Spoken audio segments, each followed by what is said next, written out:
All right, at this time, we'll go ahead and call our March 4 meeting. Where's the year going already? Of course, in the morning, we'll know it's cold, so winter's not quite out of the way. But I want to welcome everybody here tonight.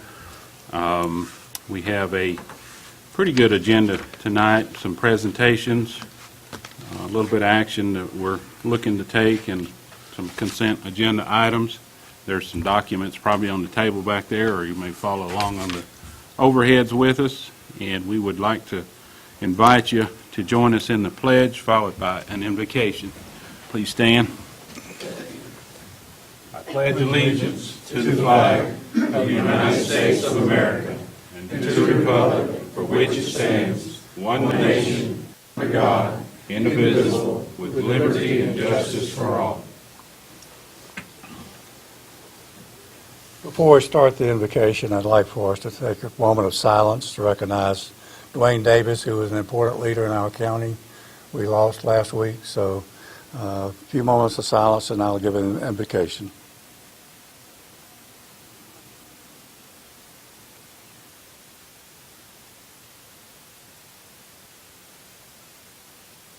Gracious and loving God, we just thank you for the day. We thank you for the opportunity you allow us to have. We thank you, Lord, for our county. We thank you, Lord, for the citizens. We thank you, Lord, for the opportunity to serve. We ask, Lord, that we do it in the right mind, the right heart. We do it for our citizens, that they can have hope in the future of this county. Lord, guide and direct the actions of our meetings. These things we ask in your holy name. In Christ's sake, amen. Amen. Thank you, Larry. We would like to extend our condolences to the Davis family. All right, at this time we do have an addition to the agenda. We have Via Health with us here. They're going to do a presentation, so we'll put them under item C, number 2, and we'll just move the 2 and 3 down to 3 and 4. And I believe that's all the changes that we have, unless anyone else has any. If not, we'll entertain a motion on the amended agenda. So moved. Second. Motion and a second to approve the agenda as amended. All in favor, make it known by saying aye. Aye. Any opposed? 5-0. Next in your packet was minutes from 2/18 meeting. Are there any questions or concerns regarding those? Hearing none, would there be a motion? So moved. Second. Motion and a second to approve the minutes from 2/18. All in favor of that, make it known by saying aye. Aye. Opposed, no. 5-0. Thank you, Drew. All right, we'll move into item A, the Chamber of Commerce Spotlight Business. Who do we have representing tonight? Eric, welcome. Come on up, and the floor is yours.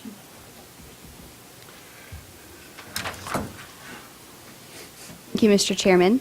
Hi, everyone. My name is Karen O'Leary. I'm the Member Relations Coordinator at the Allegheny Chamber of Commerce. Before the meeting, I passed out a couple of copies of the new Allegheny County magazine. Lots of hard work and dedication went into this publication, and we're so proud of it. We have 11,000 copies to be distributed locally and regionally, and it's available for pickup in the Allegheny County Visitor Center if anyone's interested. Also, there's some extra copies by the door at the table. I want to take a moment to highlight our 2 newest chamber members, starting with Hugh Chatham Memorial Hospital in Elkin. We also have S&S Home Decor. It's a flooring showroom located off of Evergreen Street under the Jubilee. It's owned by Stacy Evans. At each meeting, we like to recognize a local business from our community. This evening's spotlight business is Greenfield Acres Realty, owned by Amy Greenfield. Her real estate company has been in business for 2 years, and she has been a chamber member since October of 2017. Amy is here tonight to let you know a little more about her business. Thank you. Thank you for inviting me, and thank you for the Chamber picking my business to be the Spotlight business. My name's Amy Greenfield, and my company is Greenfield Acres Realty. I opened my firm in November of 2017.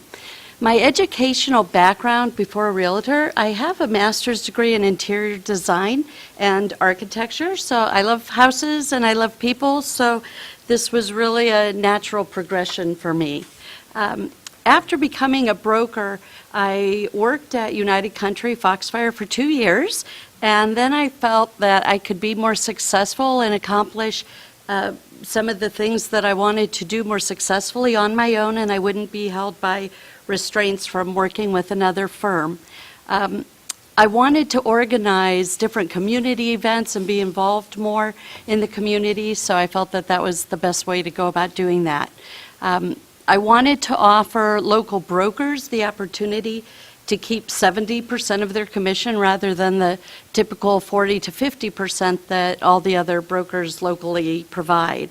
I also wanted the brokers to have the freedom to create their own business and be in charge of their own schedule, so we don't have mandatory hours, and that provides them to be as busy as they want and create their own schedules. Everything is pretty much done online, working with buyers nowadays. It's changed. They don't come in the office to look at listings. And so we have an awesome website, and everybody can go and look at that after the meeting. I presently have 4 people working in the office, and they're here. I have Dillis Lorenz, and I have Jennifer Swank, and Marilyn Collings is a volunteer, and she helps me with all of my marketing and my social programs. And then I also have Heather Purcell, but she is in Raleigh taking some real estate courses. So I'm hoping to have many more brokers as well. My initial programs developed because when we moved here, we did not have any follow-up, and we, like many of my clients, moved here and have adult children.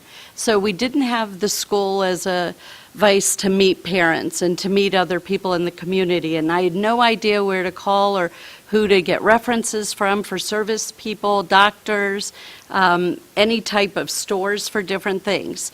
So the first thing I started when I opened the business was welcome baskets for the buyers, and it's sort of like a Newcomers or like the welcome wagon. What I did was I went and knocked on all the businesses, all the merchants in the community, and asked them to provide coupons and gifts and gift certificates to this bag, and we collected over about 200, each bag has about $250 worth of products in them, and every time somebody buys a house with our firm, we give them the basket. And then if they contact us and have just moved here and know about the baskets, then I also, would be more than happy to give them the baskets. And it really has been a positive thing because it's given the opportunity for merchants to relate with new clients and for them to develop a relationship for a long term. The other thing we did was we started a Newcomers dinner, and that we just had one last week, and I advertised that in the paper, and we put a blip about each family that we're introducing, and it makes the families feel welcome, and we encourage the community to come. And we've been having it at the Blue Ridge Grill, and I pay for the Newcomers dinners, and then the community pays for their own, and it's very reasonable, but it gives the opportunity for different companies to come and meet the people. I've had cleaning women. The dentist provides dessert, so he's, he meets the different people as well, and then just different community members for friends and different organizations. So that's been really successful. In 2 weeks, Greenfield Acres Realty is sponsoring a open bowling for 2 hours on March 16th, and it'll be advertised in the paper. So we are paying to have, we rented the bowling alley from 3 to 5, and all the local families are able to come and bowl for free and have free shoes, and we're giving some snacks for, the children and whatever. I'm trying to use community events to get the community involved in all different aspects. So in February, we held our second Valentine's Day candy drive for soldiers who are deployed. I do currently have a son that's deployed in Afghanistan, so this is something I wanted to do. Grants and Grants and Walgreens had given us the permission to put collection boxes in their stores at the front. And this way people utilized their stores. We advertised and they bought candy at their stores. And then people donated the candy and put them in bags. And we collected over 3 30-gallon bags of candy, huge bags. It was wonderful. And then we contacted the schools, and Sparta and Piney Creek, their elementary schools. All the children created Valentine's cards and letters and notes to the soldiers that we included in the bag. So that was really great. And then for their participation, my company and Grants both donated cookies to the schools on Valentine's Day. So all the kids that participated and helped got to have cookies. Then I took all the bags of candy to Fort Bragg, and we deposited them with the YMCA there. And they have a program that they send all the soldiers overseas care packages. So they were thrilled when they got those packages to be delivered. So that was very successful. This year, just quickly, we are going to have on Grandparents' Day bingo at the library. And I, again, want to go to the local merchants to participate and draw them in, and we'll use their prizes. Hopefully we'll get, they'll volunteer to donate things, and that's what we use for all the prizes for the kids and grandparents. We are planning on doing on Mother's Day, or in honor of Mother's Day and May Day, in spring, we want to have a Beautify Sparta, and we're planning on planting flowers at the Veterans Park and encouraging other members of the community to maybe bring flowers. We're going to have a bunch that people can help participate and plant, but hopefully, people will bring their own. And then the largest event that we have planned, that this will be the second year, is Escape to the Mountains, and it's really to helpfully introduce people off the mountain to come to our area, encourage them to see the area, see what we have to offer, and enjoy the summer weather. And we're doing it the first weekend in August. And that's the weekend we have Music on Main. We have the Demolition Derby on Saturday. There will be a bunch of different things and activities that the visiting people can do. And then on Sunday, it'll culminate, hopefully, with an open house, a countywide open house. And we did it last year, and not as many brokers got involved as we had hoped, but we did have some, and people in the community, we advertised, and it showed all the houses that were open, and we had a map that had information and directions to every house. So hopefully that'll be successful. So I guess that's what we're all about. I appreciate being able to speak, and hopefully we'll see you at the next Newcomers dinner, and you can meet some of the new community people. I have a question. Sure. What do you do in your spare time? I know.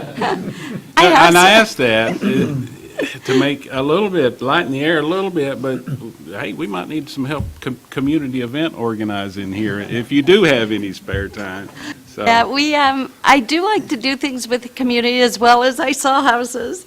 I'm busy with that, and Marilyn has been a huge help doing the organizing, and so that's what we're doing. If you have any other questions. Sounds interesting. Okay, and Good luck. call me if you want to sell a house. Great energy, thanks. Thank you. That was a volunteer position, right? Yeah. Okay. Yeah, we don't have any official openings. I don't want to see it on the budget. All right, we'll move into, move along to item B, public comments, agenda-related items. If anybody here would like to address this board on any of the items that are on the agenda, feel free to come now and do so.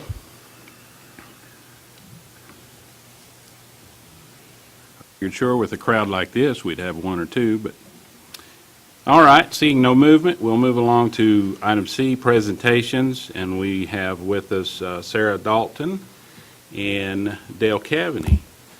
Welcome.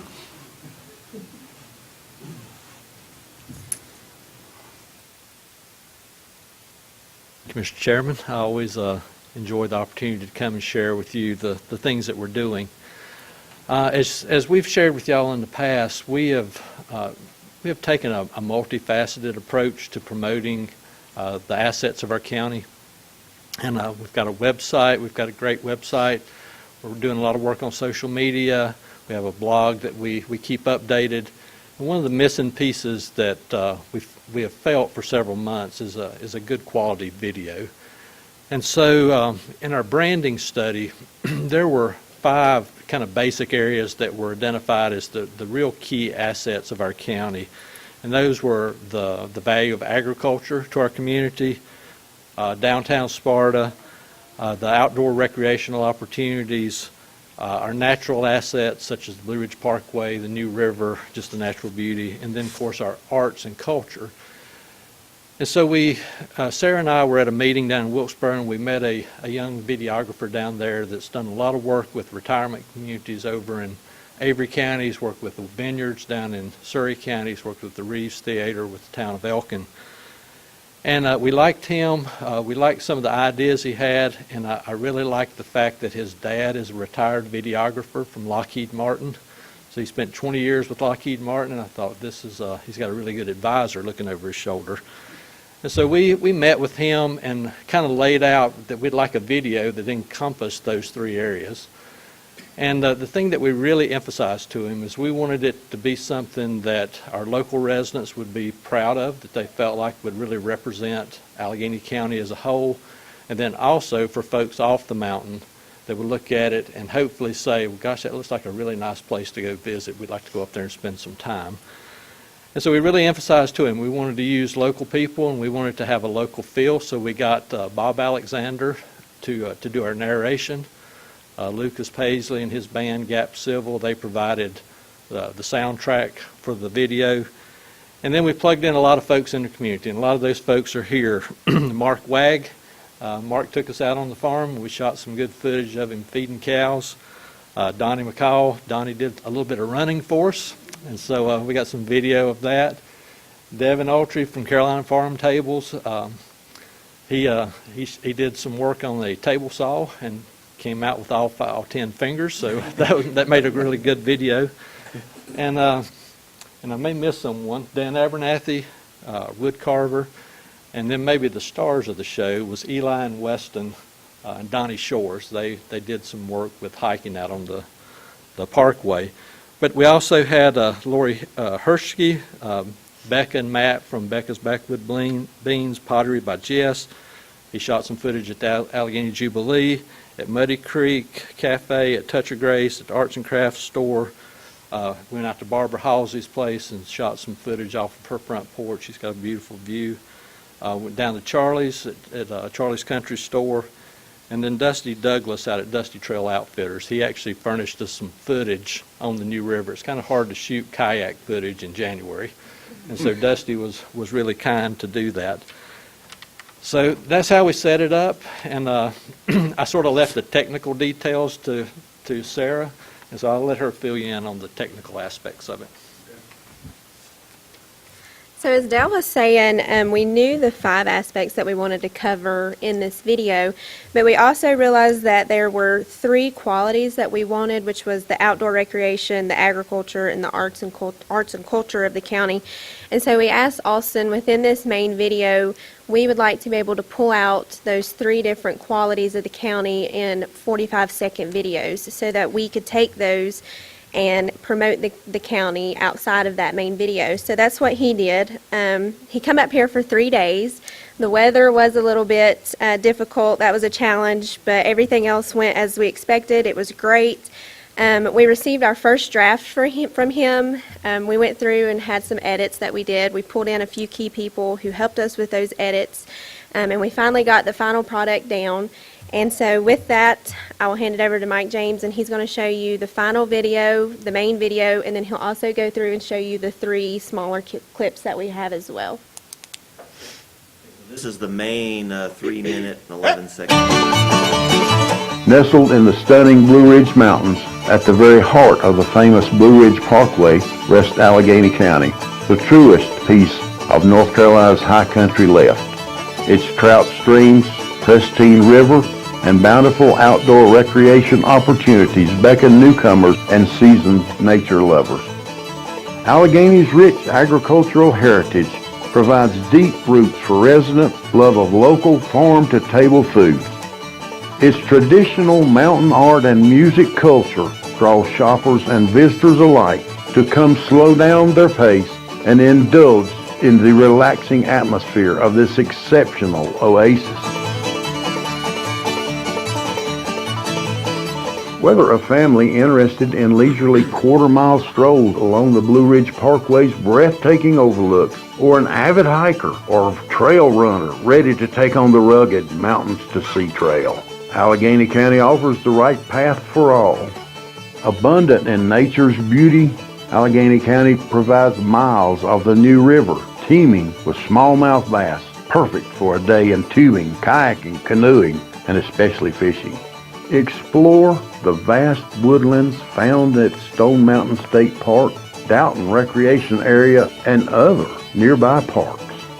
The cool climate and fertile mountain soil make the county well suited for growing pumpkins, premium Christmas trees, and highly productive pastures for happy cattle.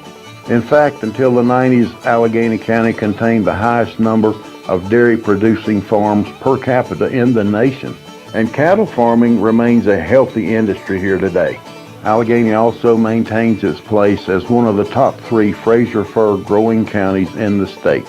A host of agritourism possibilities exist, and visitors can also simply reap the benefits of the land and local farmers' labor in the seasonal farmers market in Sparta and Roaring Gap. Downtown Sparta sits like a jewel in Allegheny County's crown, lined with quaint shops full of art and regularly graced with live music. Artisans abound and specialize in everything from award-winning quilts and lifelike carvings to custom furniture and handmade pottery. Home to writers, woodcrafters, silversmiths, this town draws, keeps, and develops art enthusiasts. The community gathers weekly for a variety of musical performances, including traditional old-time mountain music with clogging, flatfoot, and square dancing. A short drive from Charlotte, the Triad, and Southern Virginia, Allegheny County provides an unforgettable day trip, a perfect weekend holiday to unwind, and even a home to upgrade your quality of life. Come on down.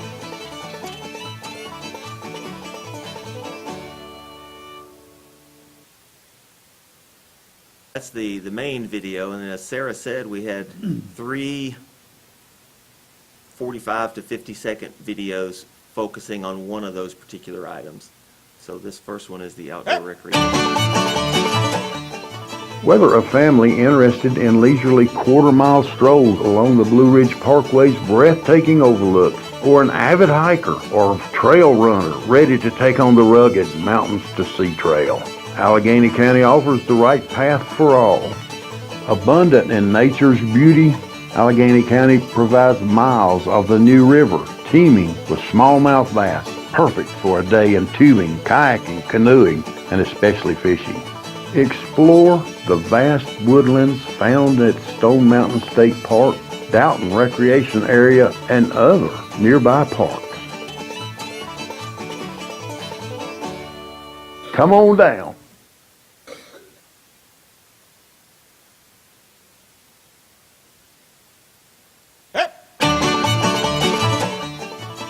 Allegheny's rich agricultural heritage provides deep roots for residents' love of local farm-to-table foods. The cool climate and fertile mountain soil make the county well suited for growing pumpkins, premium Christmas trees, and highly productive pastures for happy cattle.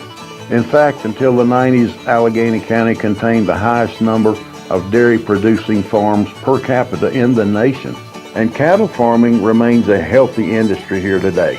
Allegheny also maintains its place as one of the top 3 Fraser fir growing counties in the state.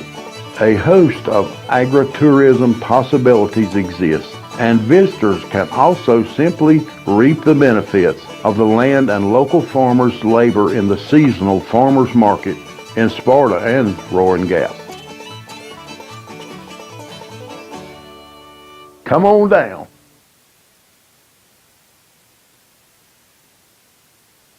Version here.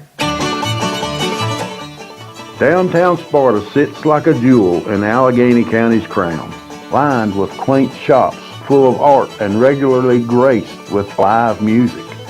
Artisans abound and specialize in everything from award-winning quilts and lifelike carvings to custom furniture and handmade pottery. Home to writers, woodcrafters, silversmiths, this town draws, keeps, and develops art enthusiasts.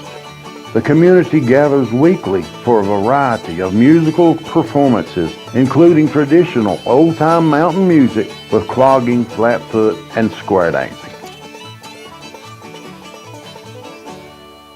Come on down. So there you have it. The shorter clips, those are a little more social media friendly. That way we can promote, the certain aspects a little bit easier than with that longer video. So if anybody has any questions or comments, we'll take those at this time. Variation in volume, was that through the sound system? That's through That's the here. speakers catching in the microphone, and that's a little equalization issue we have here. Very good, very nice. Video.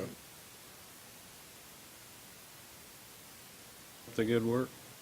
Appreciate what you do. Appreciate, speaking of mentors and people in the county, we appreciate Dale and his leadership.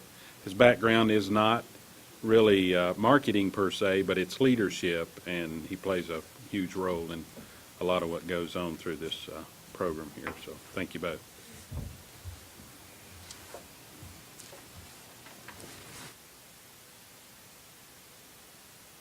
All right, item number 2 is Via Health. We have some folks here to present tonight. Welcome. Good evening. I'm Brian Ingram. I'm the CEO at Via Health. I have a couple of folks with me here this evening. Brian Shuping, who will be working directly with you and your county departments on any mutual issues that we would be able to collaborate on, and Christina DePush, our Chief Community Operations Officer. Commissioners and County Manager, appreciate the chance to talk a little bit about Medicaid transformation. It's not going to be as interesting as the video, I'll warn you right now. It took the General Assembly probably 4 years or so to get to the point that we're at today, and in 10 minutes or so, not sure how much a dent I can put in it, but I'll give you the kind of the high points, and then if you have things you're interested in, can always come back for a work session, or Brian can work with you on some of those issues. Medicaid transformation is really the biggest change in the Medicaid program in our lifetime in North Carolina. And we are well on our way. And in fact, Allegheny County will be in the first phase of counties to be going live with the standard plan. Okay?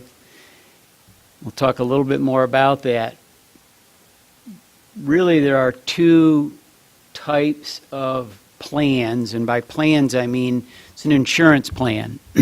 Just like all of us, I'm sure, have health insurance. Individuals with Medicaid are going to have health insurance plans too that are going to be managed and run by, in the case of standard plans, commercial insurance companies. There were 4 bids that the state just awarded, one to United Healthcare, one to WellCare, one to Blue Cross Blue Shield, and one to AmeriHealth Caritas.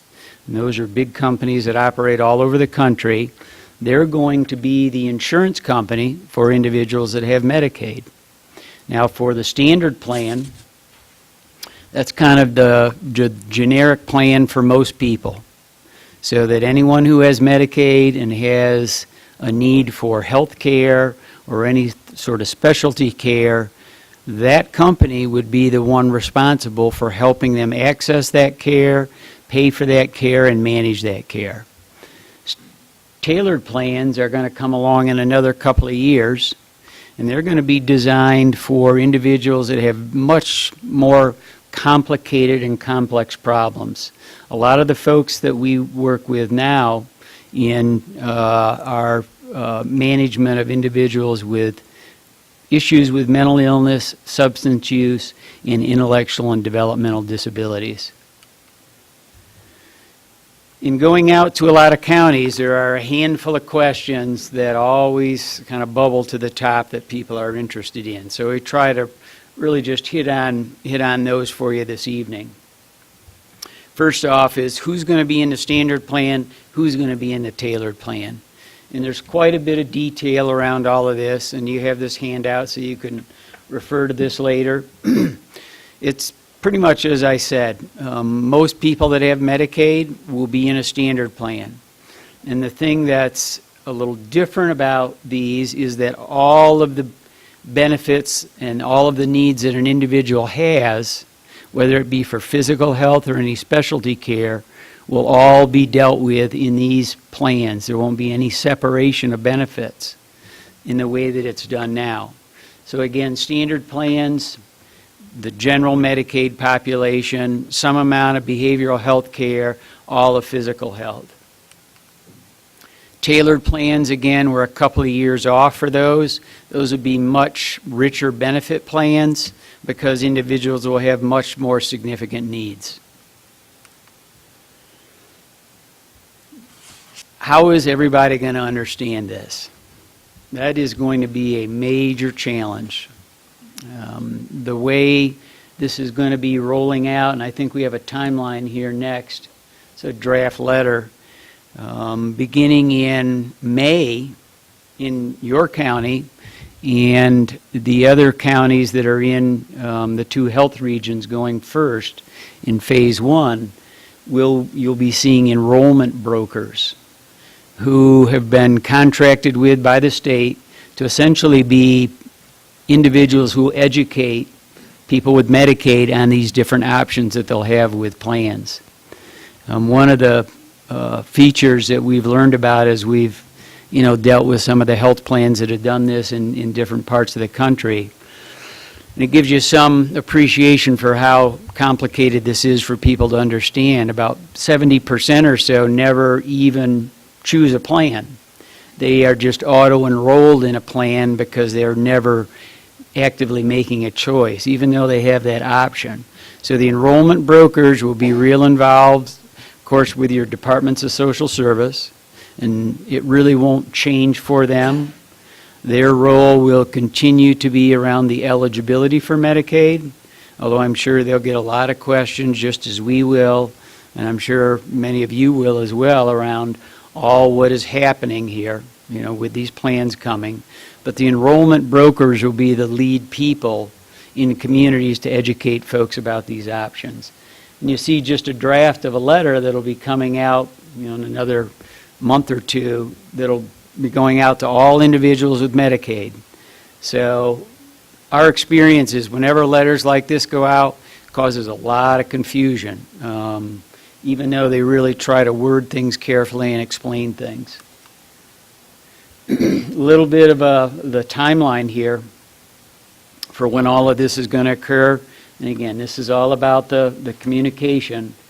And because Allegheny is in the first phase of enrollment, again, late May, all of these communications will start to go out, and then packets sent out. Individuals will start enrolling and learning about plans. In November is when the plans will go live here in your community. Versus February of next year, for most of the counties in the state, they've kind of split this up into a couple of different phases. So you'll be on the cutting edge of all of this, for better or worse. What does it mean to anybody? All right? I mean, that's kind of what it comes down to at the end of the day. Try to explain this in terms of what happens now and then what will happen in the future. You kind of go across the top line here. This is across our entire 23-county catchment area. over 1 million people in population. The individuals that have our plan now, in other words, are eligible to have their care managed by us, a little under 200,000 people in a year. And this is just Medicaid. Okay, we're not talking about individuals that don't have Medicaid, although we have a responsibility for them as well. About 35,000 served. What we expect is that under the standard plan, in our entire catchment area, over 160,000 people will be moved into those standard plans. So again, as I said earlier, the plan will be for most people that have Medicaid. I know this number's wrong, but because it's what the state has printed, we're just going to stick with that for now until they release other information. We're probably going to have somewhere around 13,000 people only in our plan once we move to tailored plan. So that'll give you some idea of going from a population of 192,000 down to about 13,000. So we'll be dealing with the most disabled individuals in the Medicaid program. If you think about Allegheny County per se, currently we manage about 2,200 people in your county, up to 2,200 people, 367 served in a year. In the standard plan, again, of those 2,200, about 1,800 or so will be enrolled in the standard plan, and only a little over 100. And again, that number will get bigger for the tailored plan estimate. So that gives you some idea of how big a shift this is for individuals.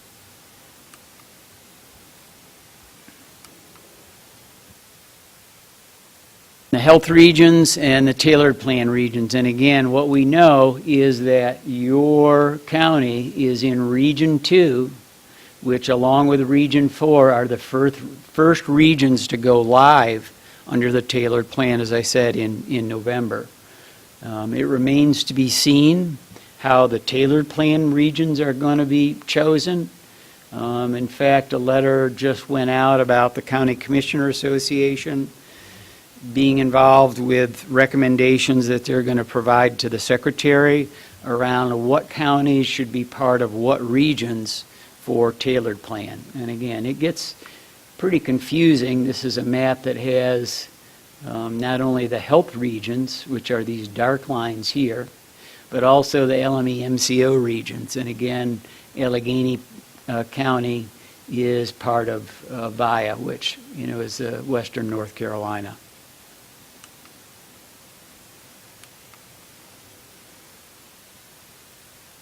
Something about the timeline. It's a lot of activities that have to happen in just the right sequence, or everything gets really shifted.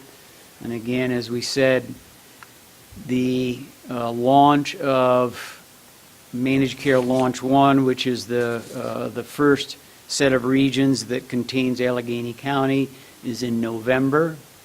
And on the slide earlier, we saw something about the communication that will have to occur to individuals to be ready for that. And then February, the rest of the counties in the state will come in.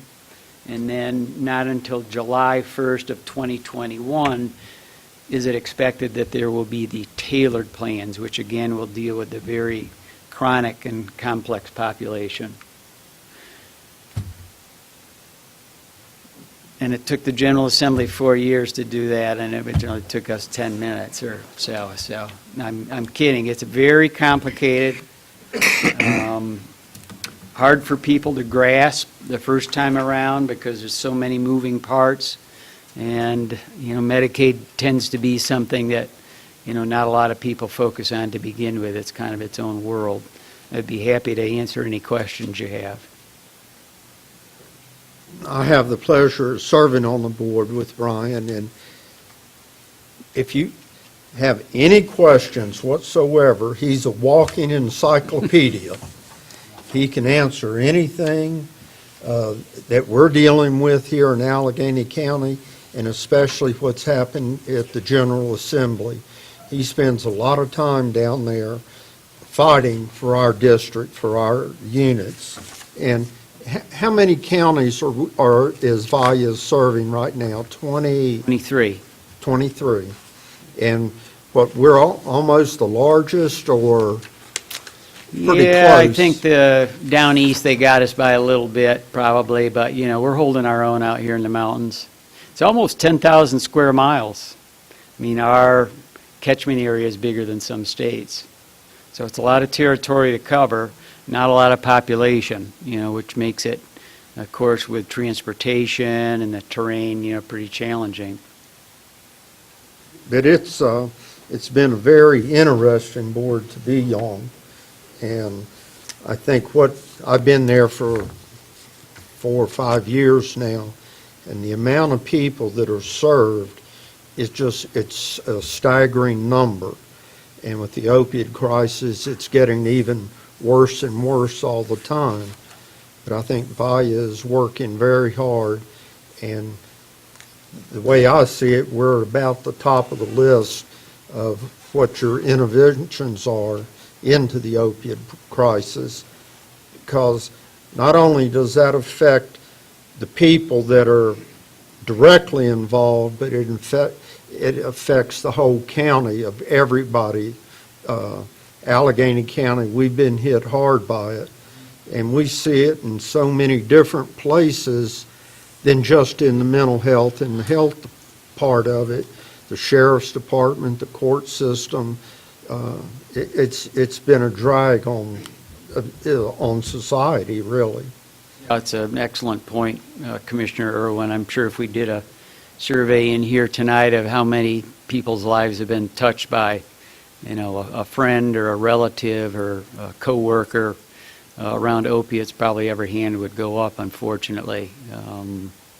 And I appreciate your comments. We do work very, very hard to provide as much access as we can. It's especially challenging for the non-Medicaid population, and that's not to say that we should or shouldn't expand Medicaid. It's just a fact that we can't serve as many people as we would like to that are outside of the Medicaid program. And unfortunately, a lot of the individuals with substance use issues are in that category, so it really hampers us. We appreciate, you've got a great representative there with Commissioner Irwin making the trip down to Asheville for our County Commissioner Advisory Board meetings. Yes. Couple of notes to the citizens. The state has just started releasing this information the last week or so. I got about a 30 or 40 page document Friday, and I got another 30 or 40 page document today. If I can stay awake long enough, I'll read those over the next week or so, and we'll start getting that information out. We don't have all the answers to all of your questions today.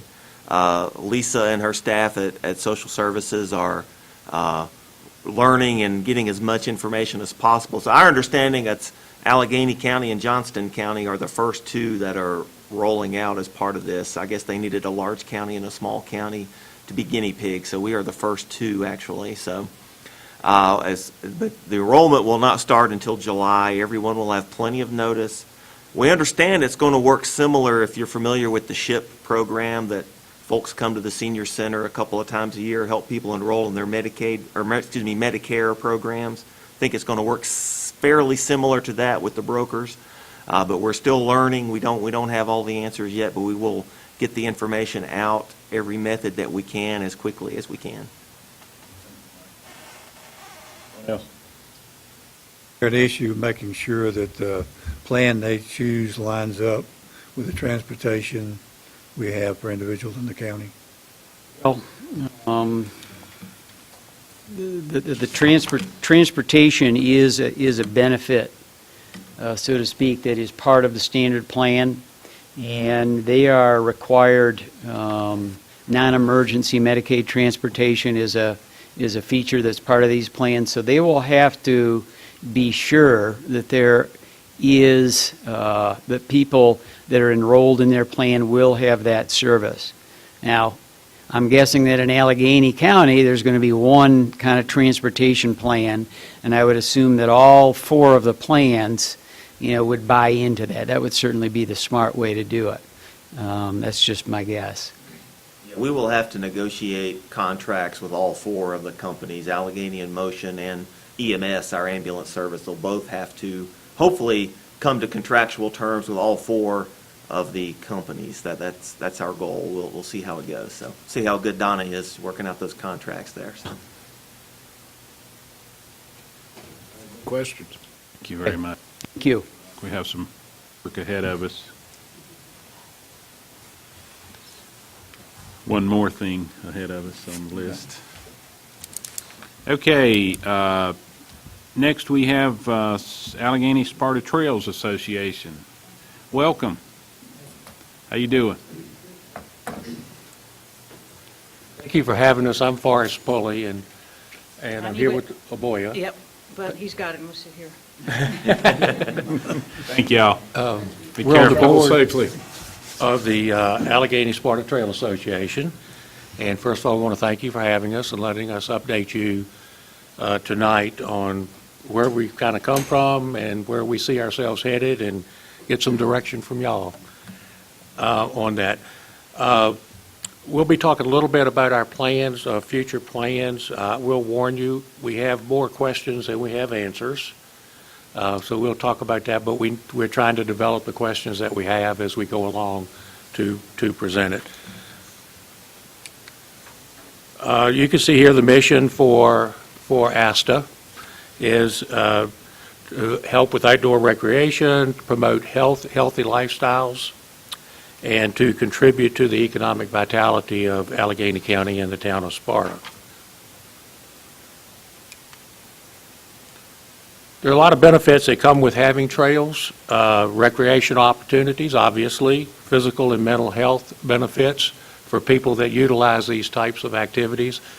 It's certainly an attraction for tourism, particularly for people that are active and outdoors and are looking for this type of thing. Actually, studies have shown the potential for increased property values associated with this growth, and then, of course, to promote and attract economic growth within the town and the county. That I'll show that a little bit later. So what's been happening with Asta? First of all, we were incorporated in 2016, received a 501c3 in 2018. The first part of the trail was developed from the Blue Ridge Parkway to connect to the Mountain to Sea Trail. We've had monthly hikes, the community involvement, been active throughout the community, and so far we've been able to be self-sufficient through fundraising on our own and what we've done.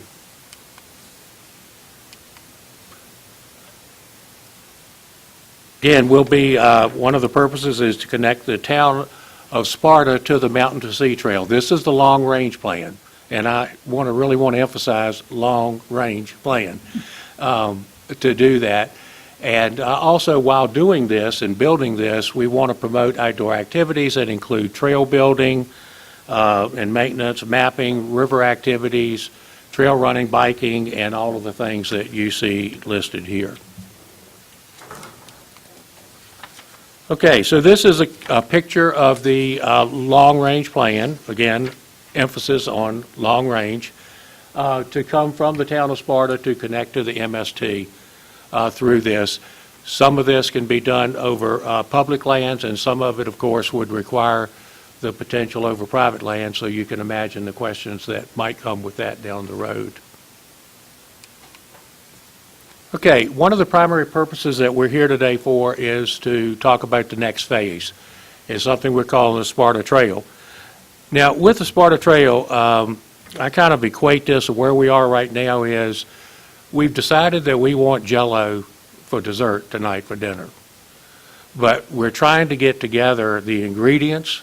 We're trying to get together what we need in it and put it all together. So I just want to emphasize again that we're in the planning stage. We've got our grocery list and we're putting it together, but these are things that we're working along. The plan is to have a trail that runs, a 1.5-mile trail that runs through the town and throughout the nature. They'll begin at Veterans Park and go along the new Sparta Parkway, following Bledsoe Creek down to the Little River on that. And there'll be a trailhead potentially at Veterans Park and another one down at the Little River. And let's take a look at what that might look like. Again, I know this is a little detailed, but you can see the general outline of the proposed trail, and that is to go from Veterans Park, follow along the Parkway, and then down across some roads down to an area called Mills Falls Development and down to the Little River. Oops, let me go back. Okay, this is a blow-up, a little bit larger detail. You can see it comes down Southside Drive and then down what's not really there. It's kind of a dirt road right now of Mills Fall Lane down to the end lot that's highlighted in yellow here that is currently owned by Southeast Forest Lands. And that's the lot itself, and this is where the proposed trailhead would go.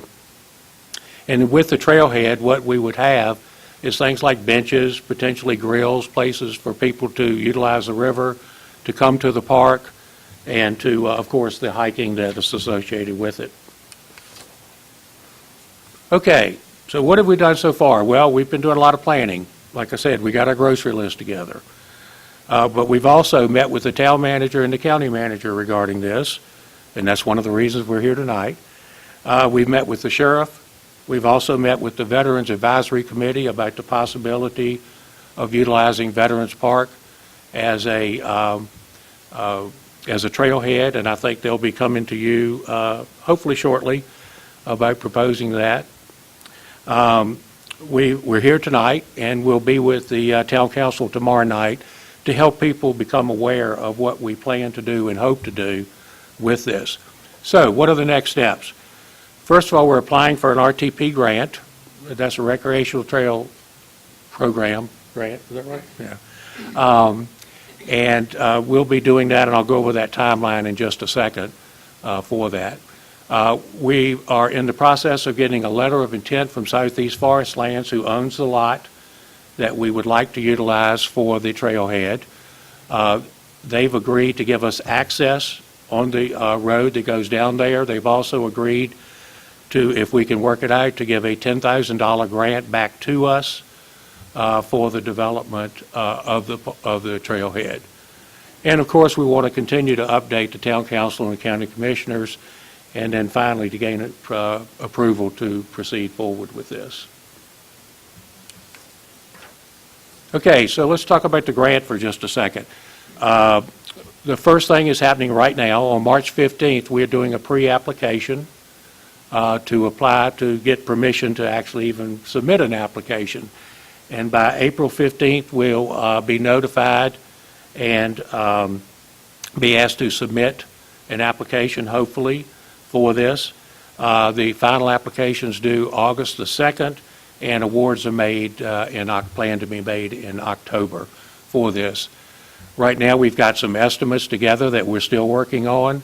As you can see, the total cost of approximately $87,500. We're going to approach the grant for $70,000, and then we are required to do a 25% match for the grant, which gets us to the $87,500 on that. And the good news is the $10,000 that Southeast Forest Lands has tentatively agreed to let us utilize will be included in that matching grant. Okay, but there are still topics to be addressed, and there are a lot of things that we need to look at as we dig down into the details on this. Obviously, security, anytime you have something like this, is of great importance, and we'll be looking at ways to address that. Noise control. If it's a gathering place, there's always the potential for noise. Ongoing cleaning and maintenance of the property itself, of the trailhead, which right now Asta is proposing that we would take on the responsibility for doing that in general. And we certainly want to have respect for adjoining property too. Anyway, we have the trails and any trailhead on here. And then probably one of the biggest questions is who's going to be the owners of the land of the trailhead down there once and if it is purchased for that. And this is just a little something that we feel like is important, and this is something from Damascus, Virginia, and of course the Virginia Creeper Trail, and they talk about the importance that it had to the community and how it not only provided activities for the citizens of the community, but also promoted tourism and economic growth associated with it. Questions?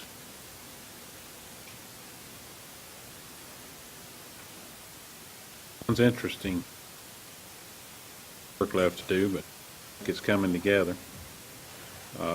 Did you say, had the grant been submitted yet, or are you waiting to hear?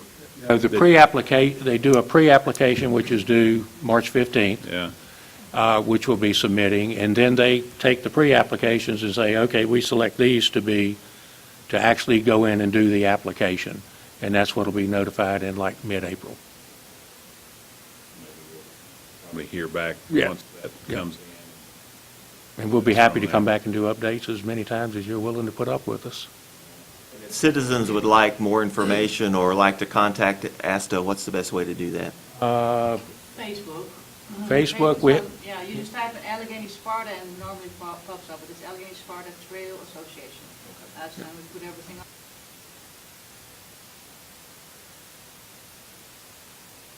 Trails, plural, Sparta Trails, okay, at gmail.com. We do a monthly hike every third Sunday of the month.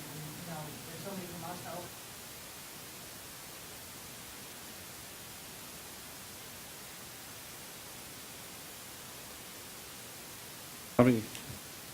Horst and Ibola met this morning with the Veterans Committee and gave us a presentation very much like that.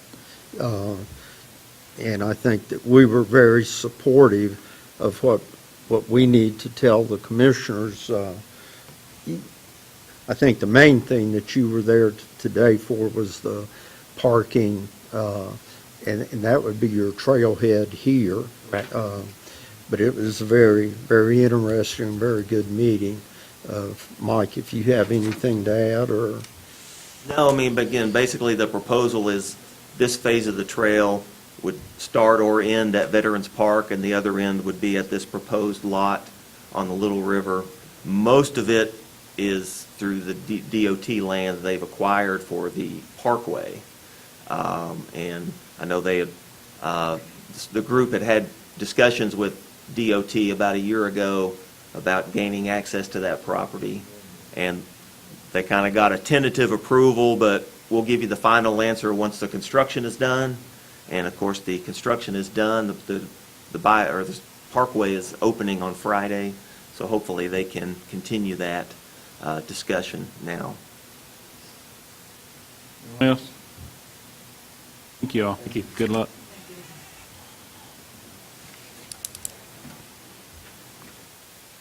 Next, we have Miss Ham, April Ham, back with us to follow up on a item from last meeting and one additional item. Welcome, April. Good evening. Like the chairman expressed, I'm back with some proposed personnel policy changes. The green marks are actually things that we talked about at the last meeting that we needed to add to what I presented to last meeting. This first section is just clarifying the folks from specifically social services that they do fall under Article 3 and Article 7 of our personnel policy. If we go on down, that's just clarifying law enforcement, the transfer facility, and emergency medical services. We needed to add that section 33 on the end of that, and all of these folks qualify for holiday pay, so that's why there's a little gap in those sections. The next section was about outside employment. Would you like for me to go ahead and read again the policy to you? That's as you submitted it first time, right? That is Yeah. as I submitted it the So first you're time. really here for the green highlighted. I think everybody was okay on the original I submit. do have a question. Okay. All outside employment requires written approval by the department head and county manager. What if he had before this policy came into effect? Is it going to be retroactive? What we're going to do, if approved by the board, is I have a form that we're going to have every employee fill out. Their supervisor is going to sign it, and then we're going to send it on to the county manager to have him sign it. So everyone will know what kind of outside employment we have with which employees, and then this will be part of their personnel record. Grandfather those in. Yeah, we're going to grandfather them in, but we're also going to have a record of what everybody is doing of outside employment. Got to know what they've been doing Correct. so that we can grandfather. Correct. Grandfathered Yeah. subject to the new number of vacation hours they can take to pursue that second opportunity, so. And also in this section, I did base the 10 days and the 20 total days on an 8-hour day. So we do have a percentage of accrual that we do with law enforcement and EMS. So I will use that percentage also for this, for their 12-hour days and their 24-hour days. In this section, this was one request from the finance office. We added calendar days to get receipts in for reimbursement. And then the social media policy just added any reciprocal information from a county department-based account posted to a personal account. You know, if we're trying to get the information out there, and Drew has posted that on all of our social media accounts, we do have employees that have personal Facebook accounts, Twitter accounts, probably Instagram would probably be in that. Also, they could turn around and post that county-provided information if there was some type of emergency or we were just trying to get the word out for some reason. And clarifying that the annual leave, it would be just annual leave, and that's actually on this form also, that an employee could not use sick leave taken off for a second job. And then the last section was just about the penalty for our health insurance for the wellness screening requirements, that we can payroll deduct that if there's a penalty assessed. Can I answer any questions? Any questions on any of those? Clarify anything about that? Backing up here to about the 10 working days in 1 month, is that a limit? That's all they're going to be able to take off in one 30-day period? That's what we're proposing, yes, sir. Because that's 2 full weeks taken off from work. And Can they submit a waiver for that? Can they request a waiver on that 10 days? we don't have anything currently in the policy about a waiver. You know, we do have small departments, and I've had several department heads come to me since I've been in this position with an issue with this. So that's the reason we're trying to put a cap on it. We do have pretty strong language already in the personnel policy about this being your priority and your primary employment.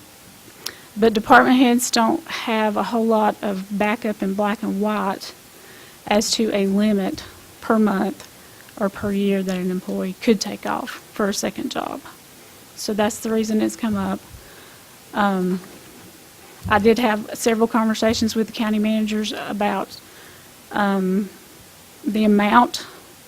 You know, 2 weeks is a pretty good amount for an employee to take off to work another job in a month. So, I was just thinking about, and we're basically asking some of these folks to change their lifestyle a little bit that's been used to maybe selling trees or selling pumpkins on a pumpkin lot for 2 or 3 weeks, you know. And that was just my concern for the people that's been there 30 years and got all those days built up. well, They've earned those days, and I understand the county's position there too. yeah. Well, the most an employee can earn vacation time is 24 days. So we capped it at 20 because vacation and annual leave was actually set up for rest and relaxation, mental health, you know, take a break from work. So that's one reason that we chose that 20-day max also.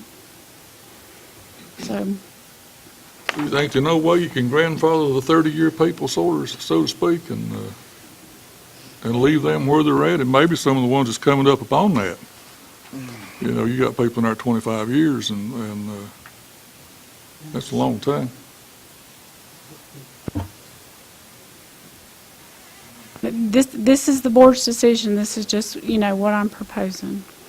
Based on feedback you're hearing from department heads and challenges of trying to meet the needs with being shorthanded. Trying to for meet the an needs extended of period of small time. departments Yeah.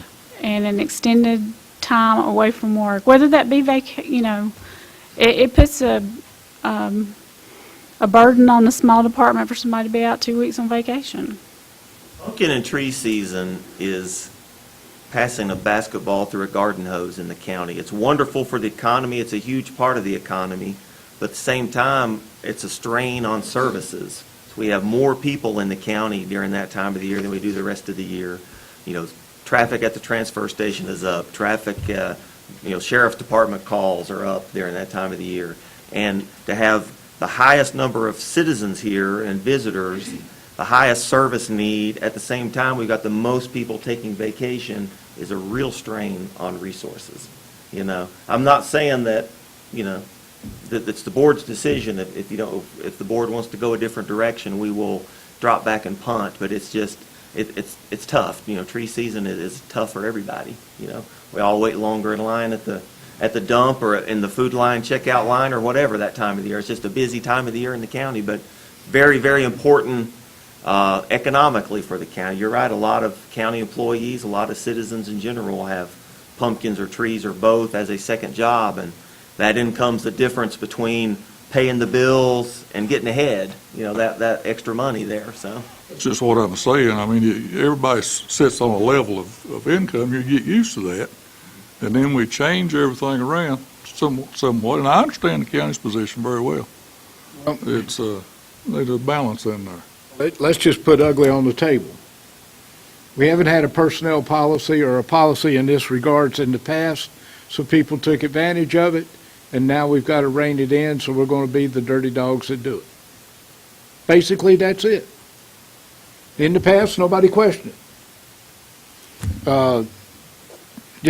I believe I would be more comfortable with a process where an employee could request a waiver of the 10-day maximum, leave it to the supervisor to say yay or nay, and there may, by some possibility, the supervisor could make allowances so that, let's say, a tree farmer could go out and sell his trees and do what he needed to do. Gives us an opportunity. It's no guarantee that a worker that is requesting it's going to get it on that. And as far as the 20 days, change the language to the maximum number of vacation days accruable. So if they've got 30 years, they could go to 24. Right. So, and if they've got 10 years, and that would give them, 12 days? 15 days as an example, that would be the maximum that they could do. We've got to put it down. We've got to put it in writing. We could certainly hope that would be an accommodating factor to the long-term employees. I would just feel more comfortable in that regard if we did it that way. Give them some hope of being able to take the time. Bobby, you. Page 10.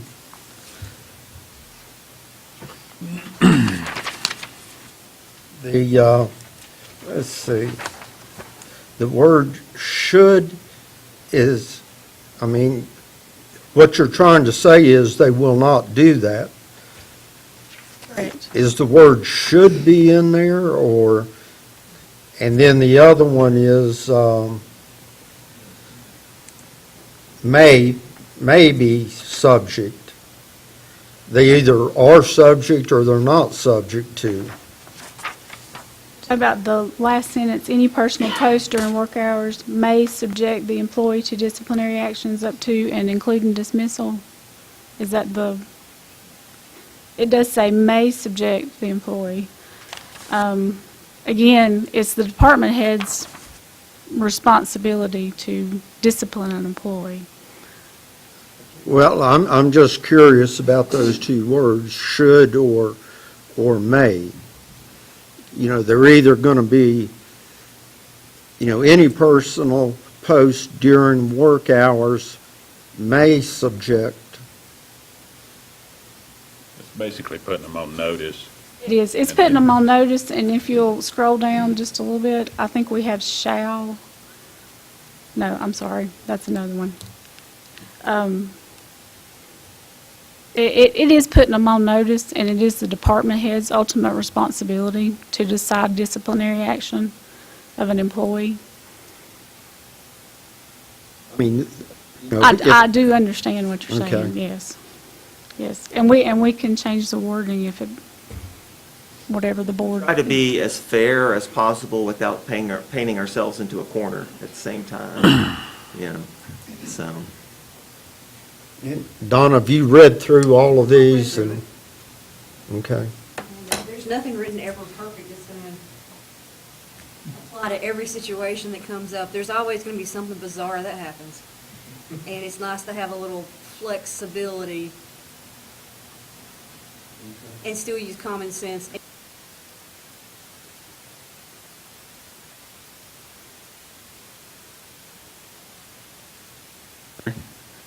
Yeah, I guess I'm, along Bill's thinking, I'm empathetic to the employees that have been used to that, but I'm also concerned that for the county departments, if they can afford to be out somebody that long, we maybe have a staffing issue.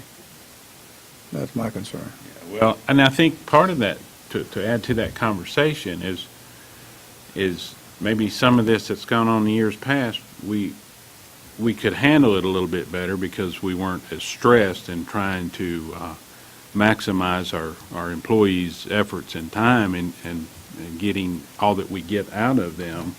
And so that whenever someone's out for a little bit extended period of time, it shows up a lot worse now than maybe it has in some of the years past. Yes, and I'll add, we have smaller departments, so if you have someone that's out 2 weeks, for whatever the reason, and then you have someone that gets sick with the flu, that's out for a week, then we've got 2 employees out for an extended amount of time. So it does cause a strain on the smaller departments.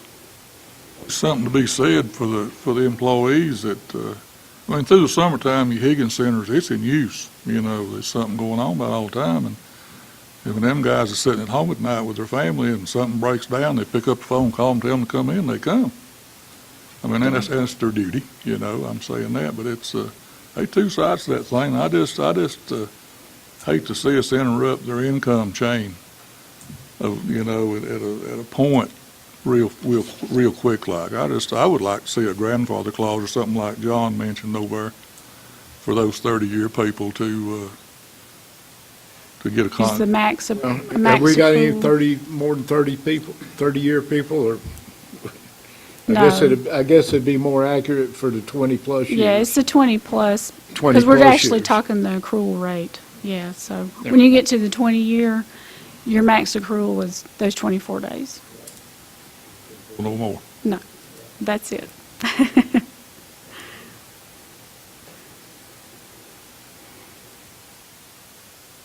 What's the pleasure of the board? What about anything else in the document? Everything else okay? Let's go there. Any other concerns? Would the board like for me to take that portion of the personnel Like any policy any back thoughts and- on a compromise there, or what's your thoughts? And no answer's okay too. It's it's kind of on us. I'm comfortable with the way it's written, but, I certainly am empathetic to those with second jobs. It's one of the things I admire the most about the folks in Allegheny County is pretty much everybody has 2 jobs. That's my philosophy, is everyone that's well should have at least 2 jobs. That's the minimum that anybody should have. So I certainly empathize with that as well. I'm in favor of it as it is with these changes. Well, I but do certainly know I'm- that- I'm open to suggestions. I do know that it can really be a strain on our department heads to try to meet the needs whenever folks are out for an extended period of time. And I mean, but at the same time, I understand their time, and if that's what they've been accustomed to, but we're going to have to kind of draw something in here somewhere, reach a happy medium. Of course, if we put a grandfather in there, then that's going to kind of put the pressure back on someone else to make. I feel like we're kind of passing the buck off to somebody else, and we're not actually It's going to put doing it what back on we're the being department paid to head, do. which is where they're at right now. Yeah, so.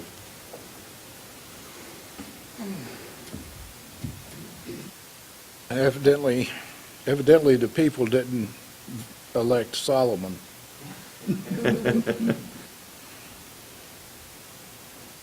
This Let policy me was throw not- this out. What about, you mentioned the 24 from the 20. What about, taking the 10 to 12 or 14? I mean, would that still help our department heads, but, be some kind of a compromise? Would that, I don't know what kind of length of time that we're dealing with for the most part, but I know extended amount of time out is a challenge, but I don't know if there's a critical point. If you look at tree season, November's a 30-day month. There's probably, we get 2 days for Thanksgiving. You had 10 vacation days on top of that. There's usually 18 or 19 working days in November.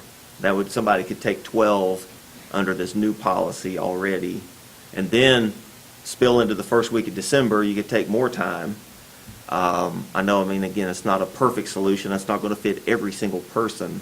But that's a significant chunk for November, for example, which is, again, you have tree lots. That's when the people are going to be taking the time, is mid to late November, early December. So, that's a significant chunk of November someone could take off even with this new policy. So, Honestly, I think we should take action and go ahead and designate whether they can and whether they can't and how much time. And it's always, just because it's policy doesn't mean, we can't be, a request couldn't be made to this board in the future if it's creating a huge challenge for department heads that they're willing to want to try to come and work through. We'd be willing to hear the complaints. I would. I don't know about the rest of the board.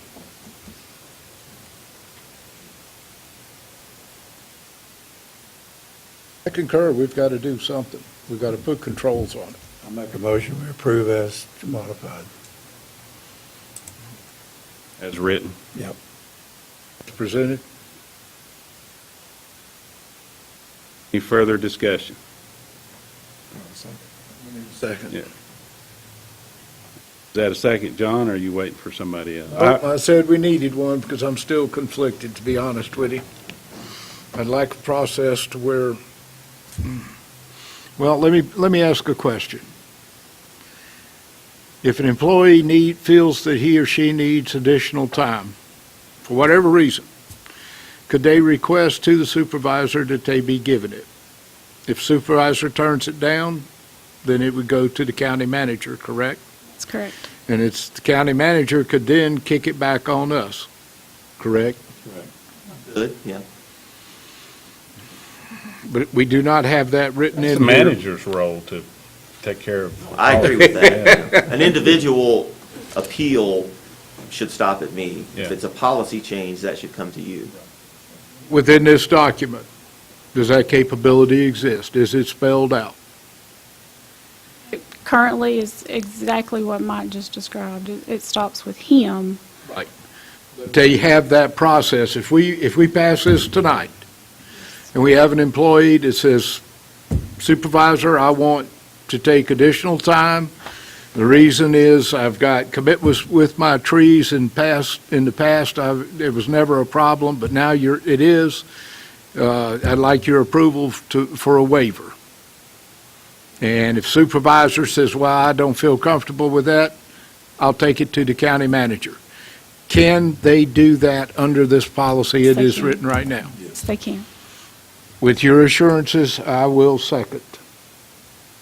We do have a motion and a second. Any further conversation? Or hearing none, all in favor of that motion, make it known by saying aye. Aye. Any opposed, no? 5-0. Thank you.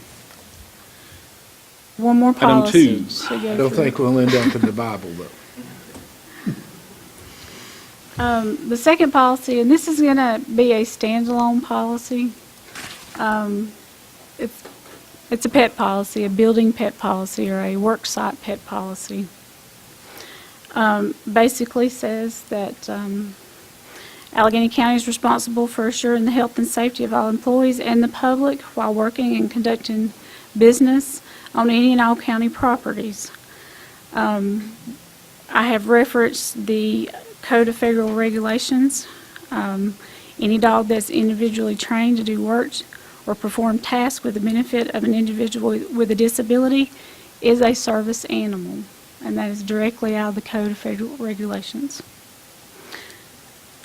We would like to see that certificate if we have those types of animals in our buildings or on the work site.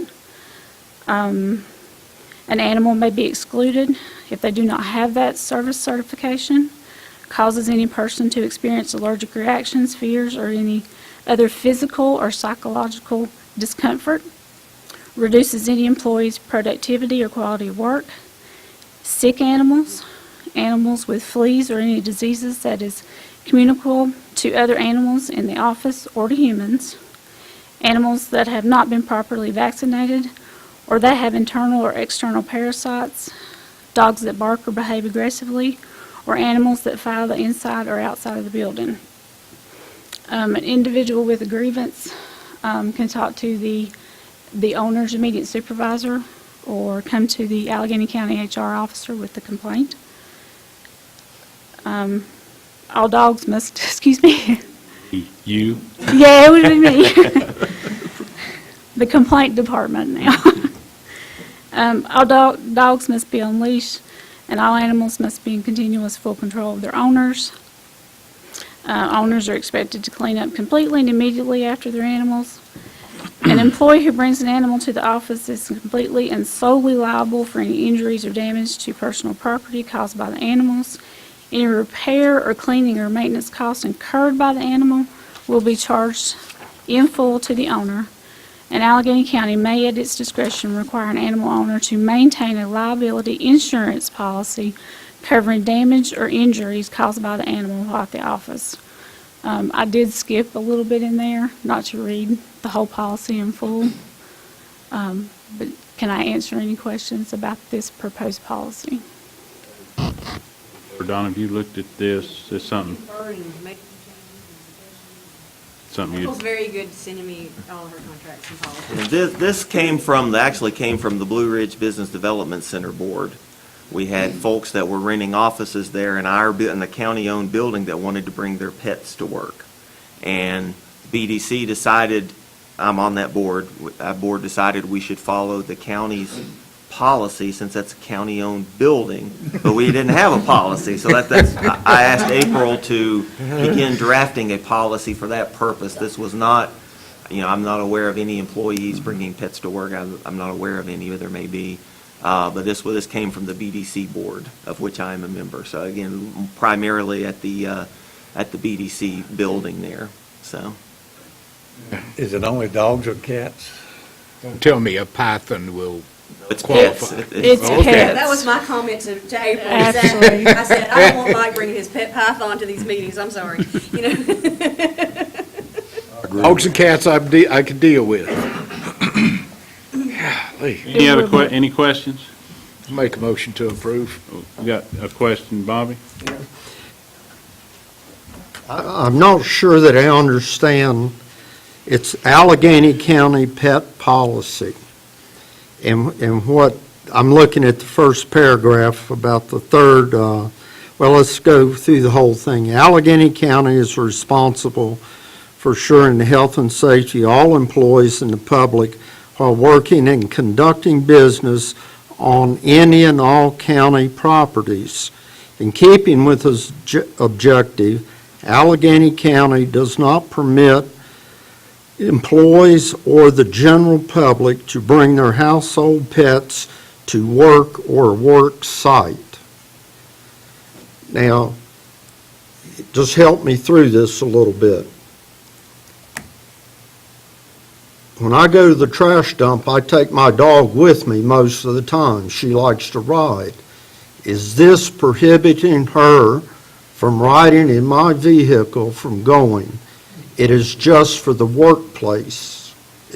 It would be for the work site too, and I interpret this as a transfer facility too. If your dog were to get out of the truck and run across and bite someone, I think this policy is going to cover that for Allegheny County.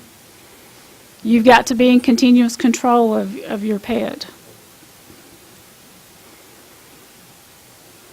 Because if we have someone with a child out there and the dog goes running across and bites the child and we have an open wound, as the county attorney advised me, we have a serious problem. So this does apply to anybody that comes on county property if they have an animal with them, not just dogs, or it could be cats. Correct. It could be, it is any household pet. And that does count with what we call snakes. I bet people in the tax office don't want you bringing your pet python when you come to pay your Yeah. taxes either. That's an interesting Tarantulas, question, I though. mean- If Bobby's dog is in the cab of his truck, driving through the transfer station, is that technically, that's a good question, I don't know. It is a good And I question. don't think that's what it was intended, as long as it remains in the truck. Right. But once it gets out of the truck, like if you decide you're gonna go to the recycling center and spend half an hour sorting your stuff out, and your dog gets out and starts running around, and somebody else comes up and it bites somebody else, I think that's a problem. So if that dog's on the back of my pickup and I go to the dump or I come to the county office building, I could be in violation. What's the penalty going to be for a citizen that carries their animal with them to the public, to county property? I think we're just going to ask them to take the animal out of the building or off the work site. So the potential is there not to hurt someone or cause some type of allergic reaction or something. With this, we have a rule, a policy, that we could ask them to leave or vacate the premises with. Yeah, this is Without a this, we policy, really- not an ordinance. Yeah. I mean, this is not one of these things where you've been doing and saying it's a misdemeanor. If you violate this, there's a fine, there's criminal actions. This is just a policy. Same as the bank has a policy on their doors, a lot of them saying that they don't want pets in their business. The remedy of it is the county employee would ask the person, could you please restrain your dog, or could you please take this snake out of my office? Yes, I have a thing about snakes, if you hadn't noticed. But, There is a similar policy already in effect at the courthouse. there is. Very similar policy to Any other this. questions? I think there was a motion at some point I made for the motion. approval I'll as call the written. question. I second that. Motion and a second to approve as written. Any further comments? If not, all in favor, make it known by saying aye. Aye. Opposed, no. Opposed? 4-1. Thank you.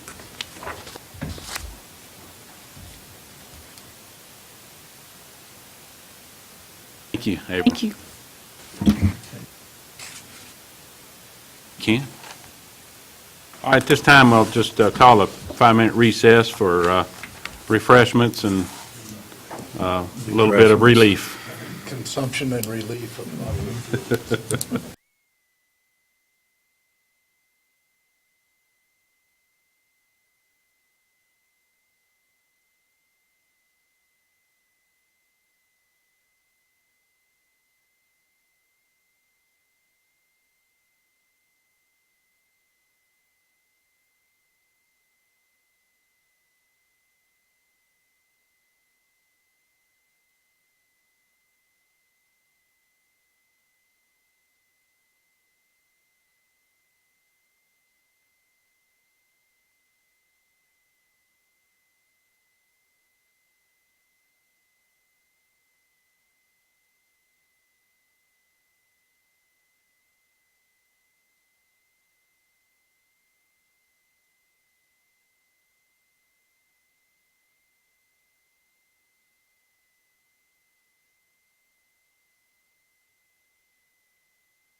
My office? And he's very Haven't seen good anything at that finding. exotic. Leave pressure on both ends. I know, I was in Lee County, this guy he had a camel. I mean, just in Told his him in the pasture. head. He had a camel, There's a and woman, he had a 2 women that zebra, come in with a baby. and he had, I'm out of here. everybody liked to drive by and see the camel. You can have A day, I went to Surrey County, and there was a guy waiting on llama up the front steps to the courthouse. I Might don't be know right behind. whether he tried to gain You can entry. resign. I don't know. Live nativity scene, you got your own. I never did It's gotta figure be out why there was a accepted. Well, llama. I don't care. Led up the steps. Political statement. Oh, Lordy. If everybody just knew how fun this was, there'd be a bunch of people running. Hey, Of course, we did have a lot running we last earned the time. big bucks for doing this. We got to remember Oh, that yeah, now. it's the pay, it's not They the aren't covered by the fun. Constitution. Oh, Lordy. Second job. Yet. Yeah. It's not my second career, it's my last one. All right, we'll go ahead and reconvene this meeting here. Hope everybody's ready to go, see if we can finish up this. We got general Midnight. business is where we are. Item D, number 1, HVAC bid. Any questions? I think it's, we got two bids. I do have a You can see question. the difference and the question, John? Question is, one bid does not include the reclaiming the refrigerant. It's the only question I have.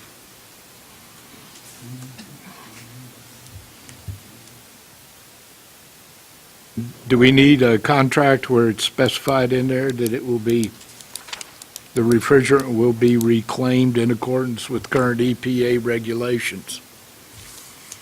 One bid does have it in there, the other one doesn't.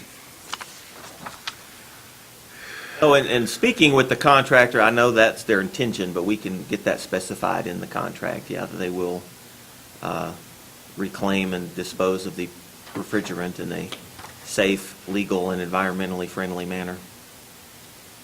With that condition, if that's true, what's the pleasure? Low bid. Yeah, I second.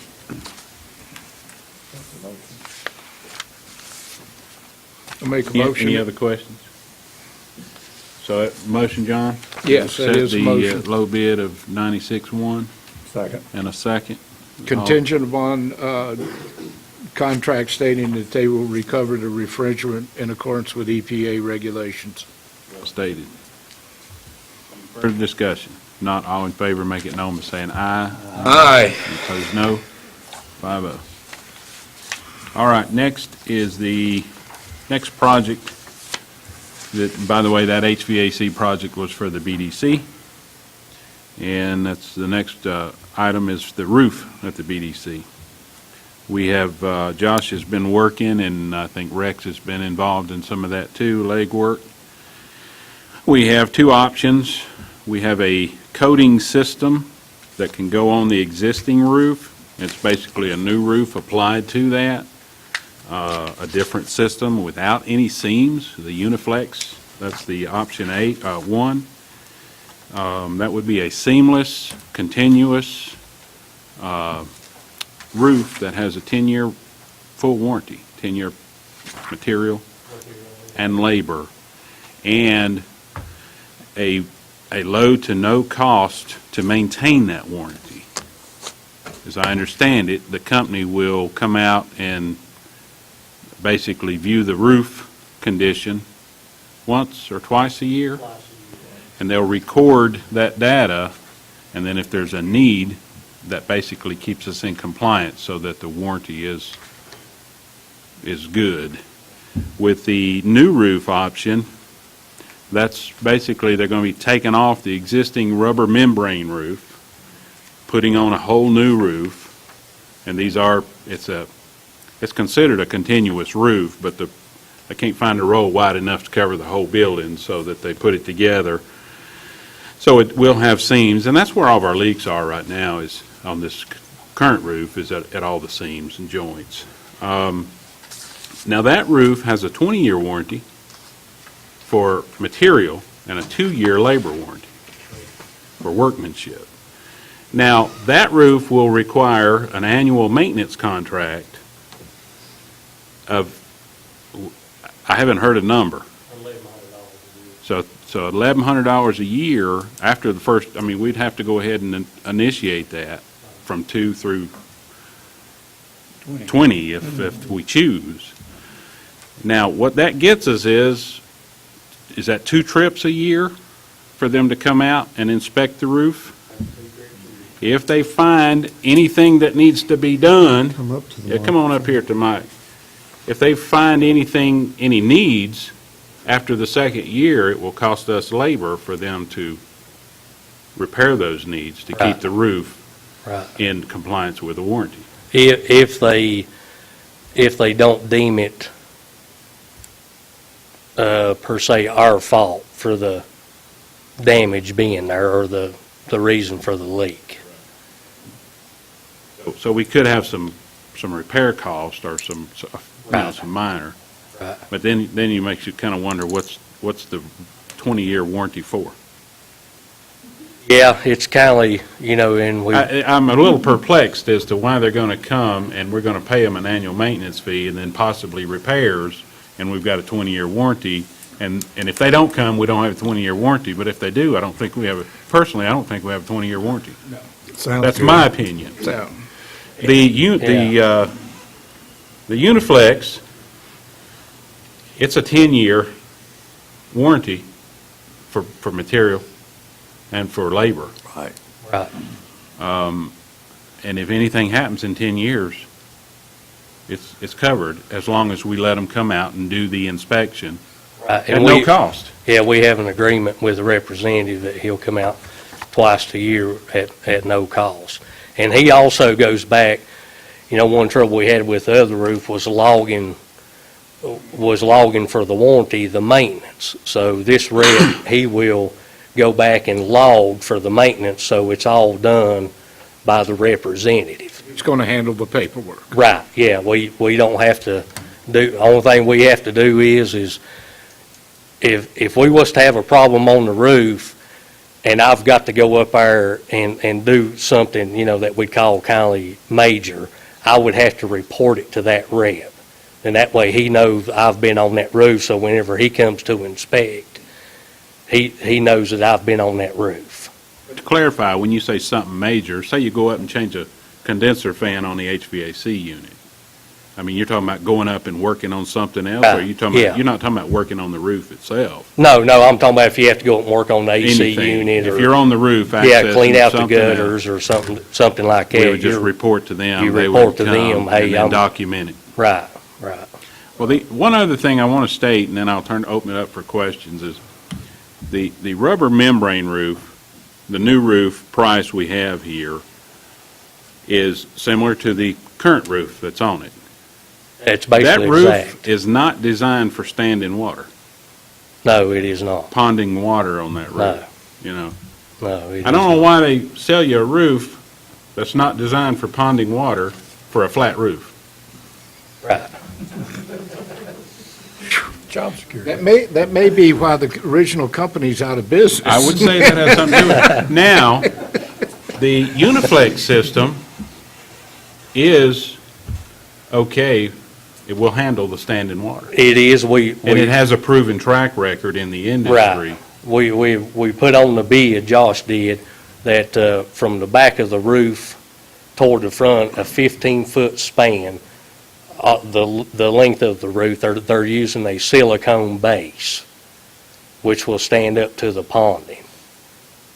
So 15 foot out from the back of the roof, the whole length of the roof is going to be a silicone base. Put down, it's called silicone 44 is what it's called. And then the regular elastic material will be put down on the rest of the roof. Any other questions? I'm done. Those are some things that kind of struck me as kind of odd through this process. So, I mean, I don't know if I kind of like the Uniflex system myself and that 10-year, no worries. as long as we get them to come out and check everything. Rex, that Uniflex, that's one solid piece, right? When it's all put down. Yeah, it's put down as a spray. They use a sprayer. No Get no seams. seams at all, no. Now, the material costs around $60,000 for that system, so it's about the low bid would be about $132,000 roughly. Was going to on be that. my next question. Couple of things. Number one is, we don't have to have a decision on the roof tonight. We would like it, but if it waits till next meeting, that's no big deal, because the HVAC is going to be done first, and the roof wouldn't be done, best case scenario, probably till the middle of May, something like that. So you don't have to decide that tonight. We would like to, but certainly don't have to. And, I sent you all an email. My thoughts on it is, all the different parties involved, the deepest pockets here is Sherwin-Williams that manufactures this Uniflex coating. They have worked really hard to get the state contract for several years and are doing everything they can do to keep that contract. And I feel comfortable having the deepest pockets there are involved in the process. Although, either way you go, it's not a huge difference in cost, and it's, there's no right decision and wrong decision. I don't think, either way is perfectly acceptable. So.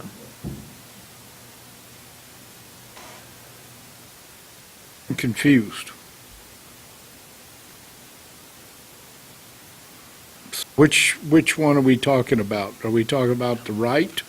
The Right Way Restoration has the low bid for the labor for the Uniflex system. Roof Monkeys they had the much higher bid on both options. They're obviously. And that's just labor only. Roof labor only. Labor only, yeah. And then we would buy the material Well, directly from Sherwin. That was going to be my next question. Yeah, we was going to buy the material ourselves from So Sherwin we're Williams. looking and at save money. State contract. We're looking Yeah, at about save money. 60,000, bringing it up to about 132K. Can we require a performance bond?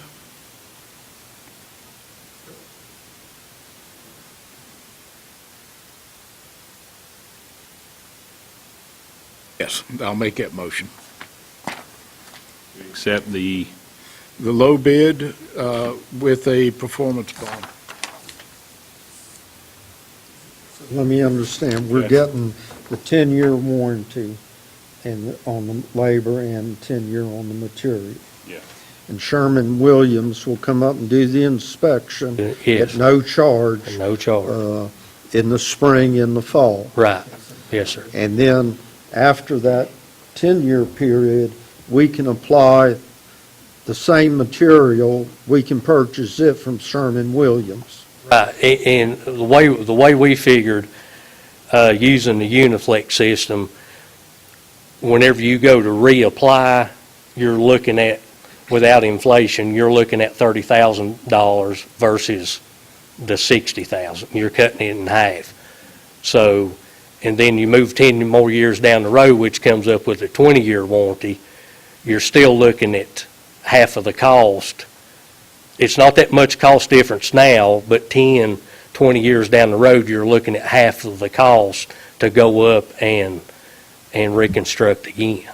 This system should last longer than 10 years. It's not like 10 years in one day it's going to evaporate. It should last much longer than that, but that is what the warranty is. But it's like there are multiple coats will be applied the first time, and then subsequently you only reapply the top coat going forward. So.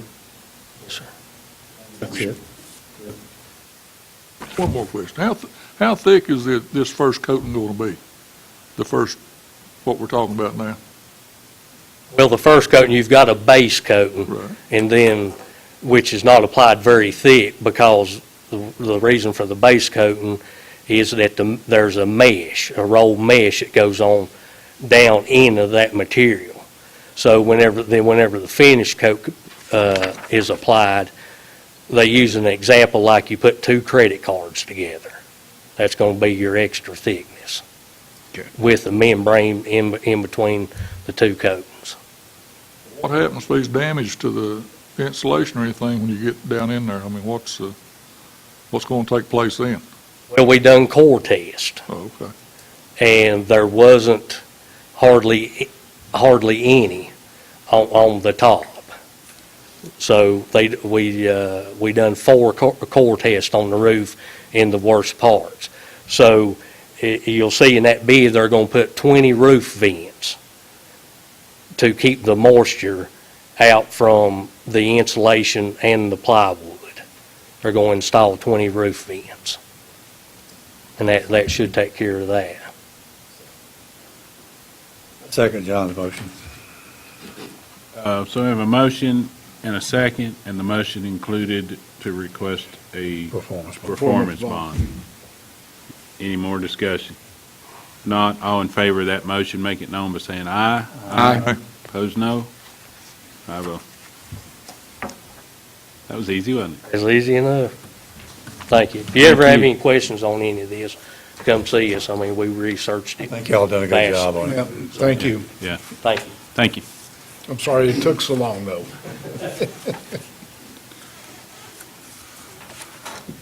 Okay. The third item? Yeah, there's I we don't think that's, had some damage in the jail there late last week. Piece of the one of the windows, basically from the guards' observation room into the cell area, was broken, and that's going to have to be replaced, and it's going to be like between $1,500 and $2,000 to replace it. So, just wanted to let you know. everything's falling off down there. You have a water heater last meeting, I think. I know. It's, our jail is, ready for its first round of maintenance. Your house gets 15, 20 years old. That's when the first round of maintenance and repair start having to be made, and we're at that point, unfortunately. So, What action are we needing? well, I just wanted to make you aware. So, Just a warning of a. yeah. I mean, we've got there. They have a piece of plywood in the hole now, but the problem is that's not a permanent solution, and it blocks the view of the restroom in that one pod, and that's not a good idea. So we do need to proceed with that. It'll be a budget amendment on the next at our next meeting. So a budget amendment warning. Yeah. Boy, this is a tough season for budget amendments. All right, next on the list, anything else on that? Any questions? All right. Next on the list is, we do have in our packet an unsolicited offer. Someone came and made a purchase offer on the 136 North Main Street property, otherwise known as the old post office. What's the pleasure of the board? If we accept the offer, then we have to publish, and if there's a higher offer that comes in, then we basically look at it, correct? Yeah, we would, I don't know that we would really want to use the words accepting the offer. We would just acknowledge it or receive it. You could accept it contingent upon the upset bid process. Well, then we want whatever if it goes into upset bid, then we want to be able to, What you're saying is that you need to amend this offer, a counter basically, saying that we have to go through this process of allowing upset bids, and that it's not accepted. then whatever the final number is Until after the it goes to that. process, then we would need to either approve that or not. Yeah, the statute gives us the right to, once the upset bid process is finished, to accept or reject any or all offers at that time. So we're not bound to complete the sale at that point. And I've had 2 citizens contact me since the board packet came out, saying they intend to make an upset bid. Now, again, that doesn't mean they will. They're not legally bound to, but I've At had that price, I might be one of them. I've had 2 citizens say they intend Some more to hands make are an going up upset in the bid. room. Do I hear 75? Do I hear any? It worked pretty good for the Beamer party. for Yeah. that property. I don't see any downside in accepting the offer and going to the upset bid process. Question I would ask the board is does the board have any foreseeable need, county need for this property? And I think we have kind of exhausted, had a lot of conversations, and this really hadn't come up in any of those conversations that we could utilize this property, and it's just sitting there. And the longer it sits there, the more it's going to run down. At this time, it's not generating any tax revenue at all, or property tax revenue, is it? Get rid of it. It be used for county offices at any time. I know there's been a little talk about DSS running out of room. I think the Cost to bring it up to code or occupancy was what, $250,000, I think, Mike? Yeah, the, bring it up for ADA compliance, it's significant expense. But yes, it could be used for county offices with some significant investment in the property. Yes, my concern, I don't have a use for it, but I'd love to see it sold, but I think there's going to be some issues around the tax value on the property, like it was in the library, and accepting a, $50,000 bid or question. I think we really need to look at the appraised value of this thing. Because the comment I heard today is, we're selling it for a quarter of what it's on the tax books. Well, we're not actually selling it right now. The actual decision to sell it would be after it goes through the upset bid process. The perception from the citizens is we're taking an offer like that on a property that's worth. Well, we just have to straighten them out. Huh? We'll just have to inform them. Whatever the board wants to do, it's all good comments.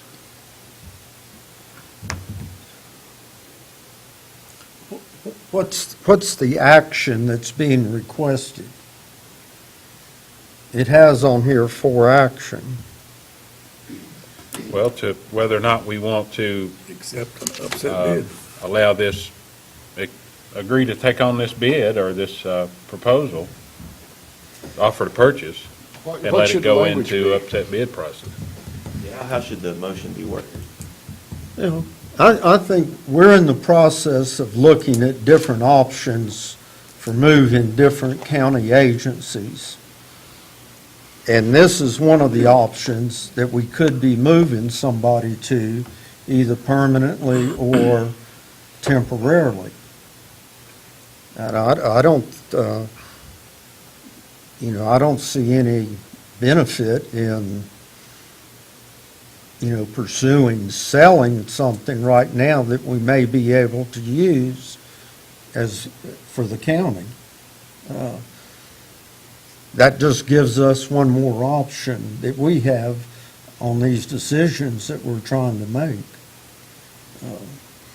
Legally, your options at this point are to start a bidding process for this property, reject this offer completely at this point, or table it until you have a more comprehensive plan.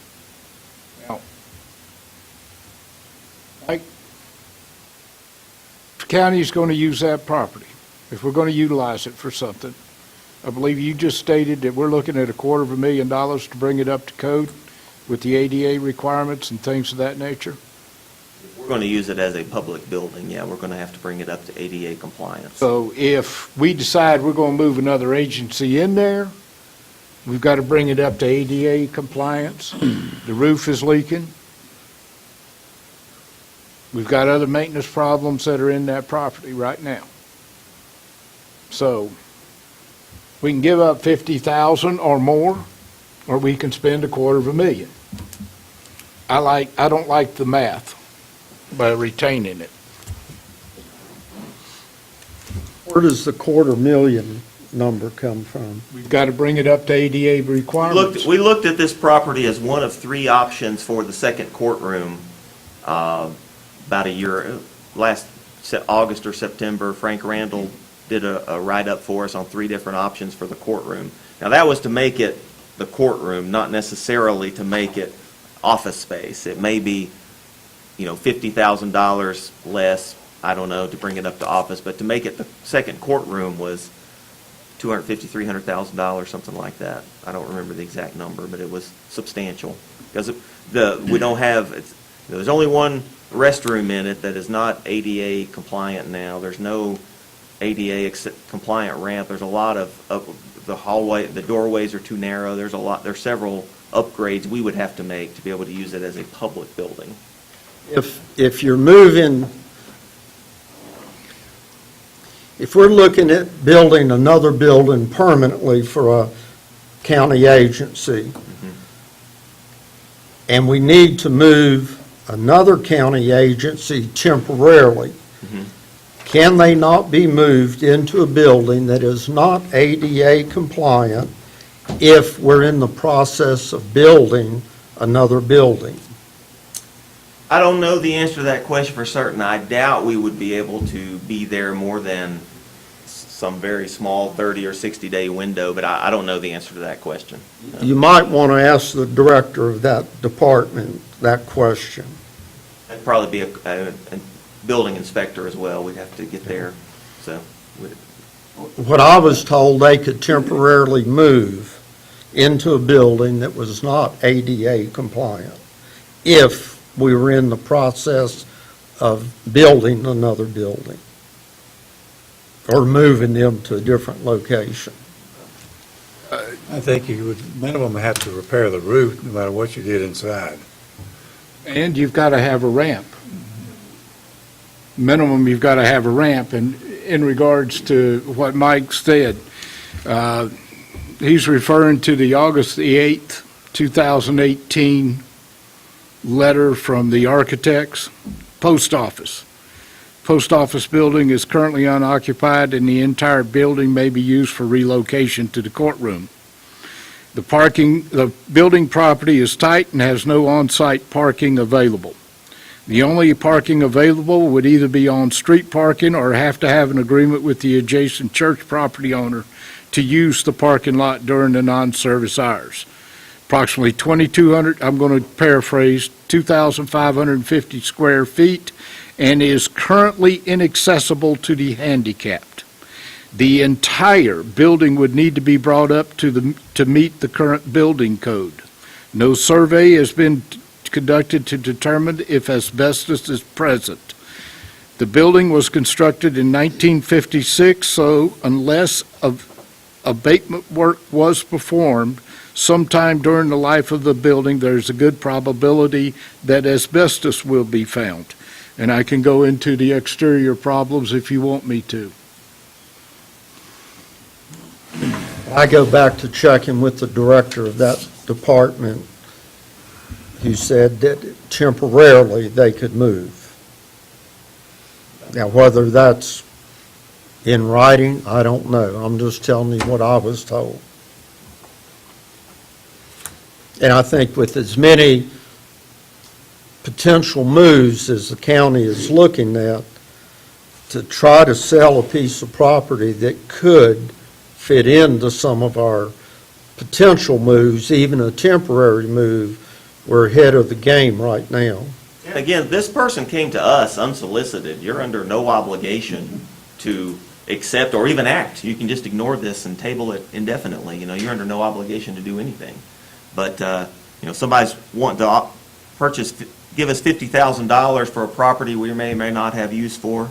It's my fiduciary duty to bring it to you all, but you're under no obligation to do anything. They came to us. So, got to keep that in mind. We got to be ADA wherever you go, accessible though, right? To whatever building. If it's temporary and if the department you're thinking about is social services, that's senior people. You're not going to get them in that building. No way. But you're going to carry each one up the steps yourself. So do we As to want, which agency? Senior center, here's one talking about one could relocate temporarily. That's About social services. okay. do we want to table 30 days indefinitely, take action, or keep talking? Are we still going to be going into closed session as on the agenda? Yes. I would suggest that we table this action until the mid-month meeting, because we may be discussing some areas that would show more light on this.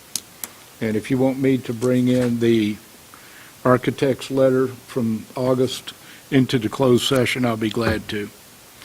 Because We could just- there's a whole nother paragraph. Or we could just table it until we Yeah. decide to revisit it. It's not going to hurt us if we take it, is it?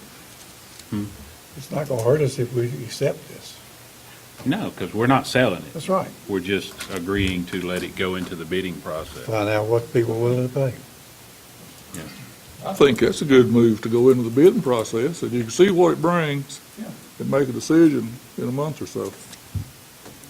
Well, let's see if, you said you've had two citizens that have expressed an interest in Yeah, but of course, purchasing we the have property. citizens all the time claim they're coming to the commissioners' meeting to speak Well, to we- public comment, give you guys a piece of their mind, and then they never show up. So, you know, I certainly wouldn't hold my breath on that. I like Chairman Osborne, or Commissioner Osborne's, I second that, Chair. comment.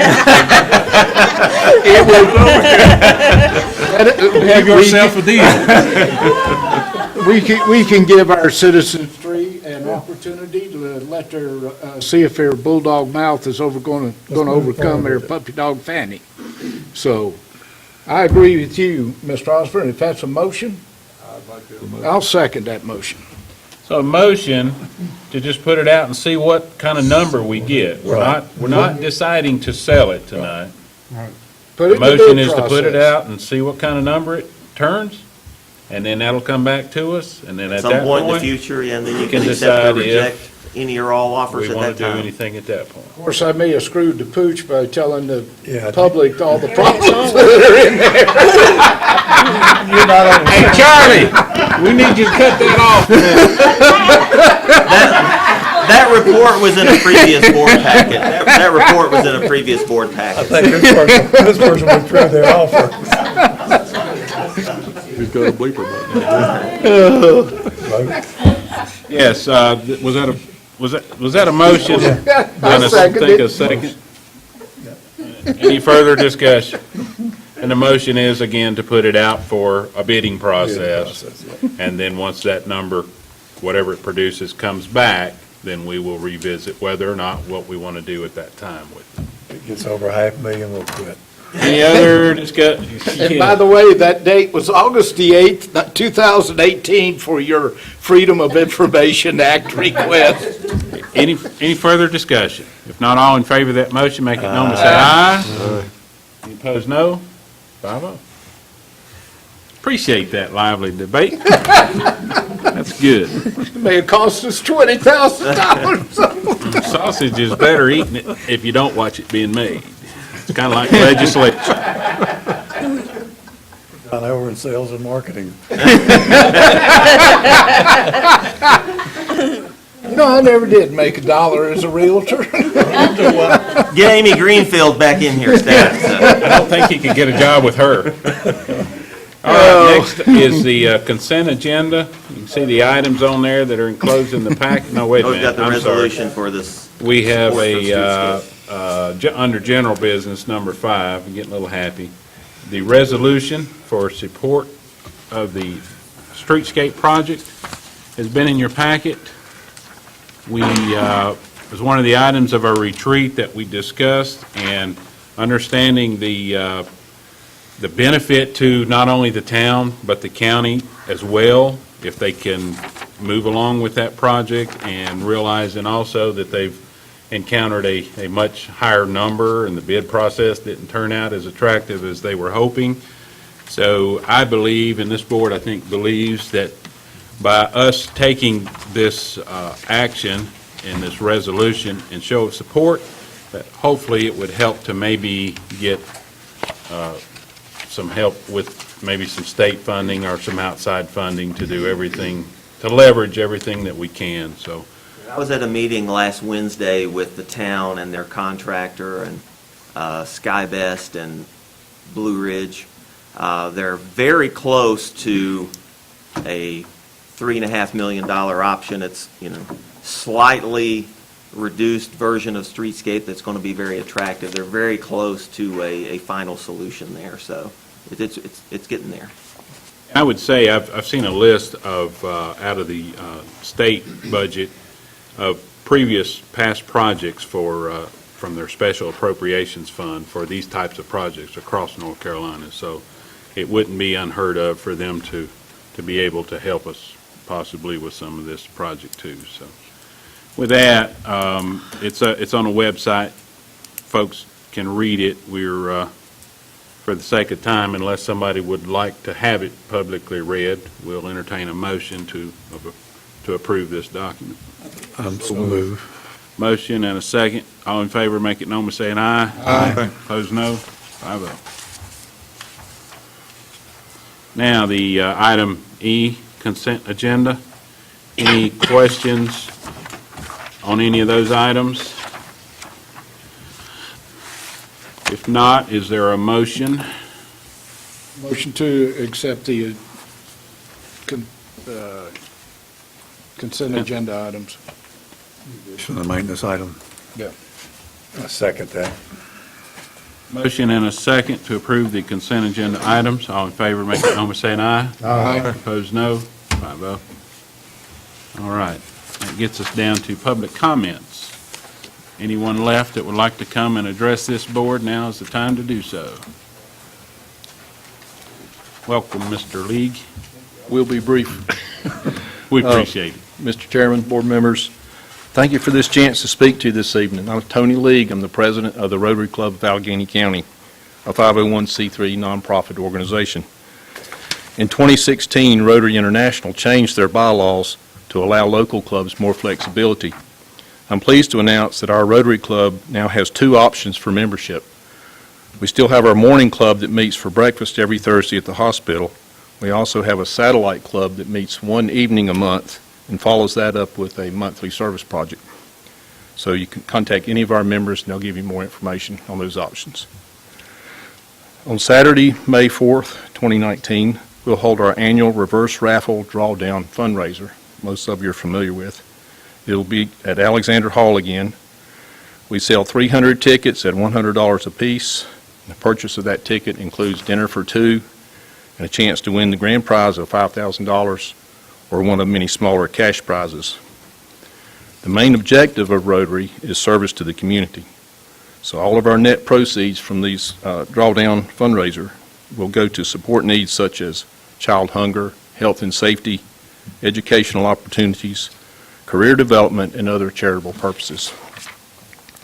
Tickets will sell out, I hope, so purchase yours early from any of our local Rotarians.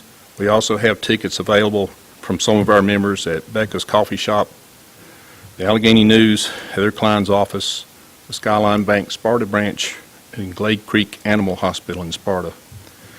Rotary Club is in the process of seeking some new projects to support in the community, which will benefit our local community. The projects should align with the objectives of Rotary and the betterment of our community, and we'll publish more information about that application process soon. Our Rotary motto is service above self. Thank you for your time. Thank you. Quick question. Yes, sir. What time Thursday morning is the breakfast meeting? 7 o'clock at the hospital in the solarium. Okay. Thank you. You're always welcome to come visit. Thank you. Speak to us. Appreciate Anything it. else? Thank you for your time. Anyone else? Seeing no movement, we'll move along to item G, County Manager comments. Mike? Yes, update on the stormwater project. That's our basically retention ponds there on the hill between the community college and the high school. We're going to make the trail, path down ADA compliant. Been working with, had a meeting with the contractor. You know, the only bid we have on it right now is from Scott Smith. Think we can wait until a future year to actually do the concrete. We can just build the trail, keep it gravel for now, concrete in a future year. A couple of other items, I think we're very close to having a solution that we can all live with on. So we hope to get that project going later. I was hoping by today to have feedback from the DNR, Department of Natural Resources, on the permitting that they require for that. I don't have that yet, but we're very close to a final solution on that project. I know I've been talking about that for about a year and a half and looking forward to getting at least that path part done. So that should be done this year. And then we did mention earlier the 21 truck route ribbon cutting is Friday at 11 o'clock. It'll be at the Grandview and Sparta Parkway intersection, 11 o'clock. DOT is running the ribbon cutting, so I don't expect it to be very ornate. If you get there at 11:05, you may very well miss it, so I don't expect there to be much pomp and circumstance or marching bands or anything like that, so it'll be very brief. And then the road will be open for traffic immediately thereafter, so 11:15, 11:30, you'll be able to drive it. Now, right now, if you are driving on the bypass, you have to stop at the intersection for Grandview. Once the new section is open, I don't know if it's right away or very soon thereafter, the bypass traffic will not stop, or the truck route traffic will not stop. Grandview will still have a stop sign, but the Sparta Parkway traffic will be straight through.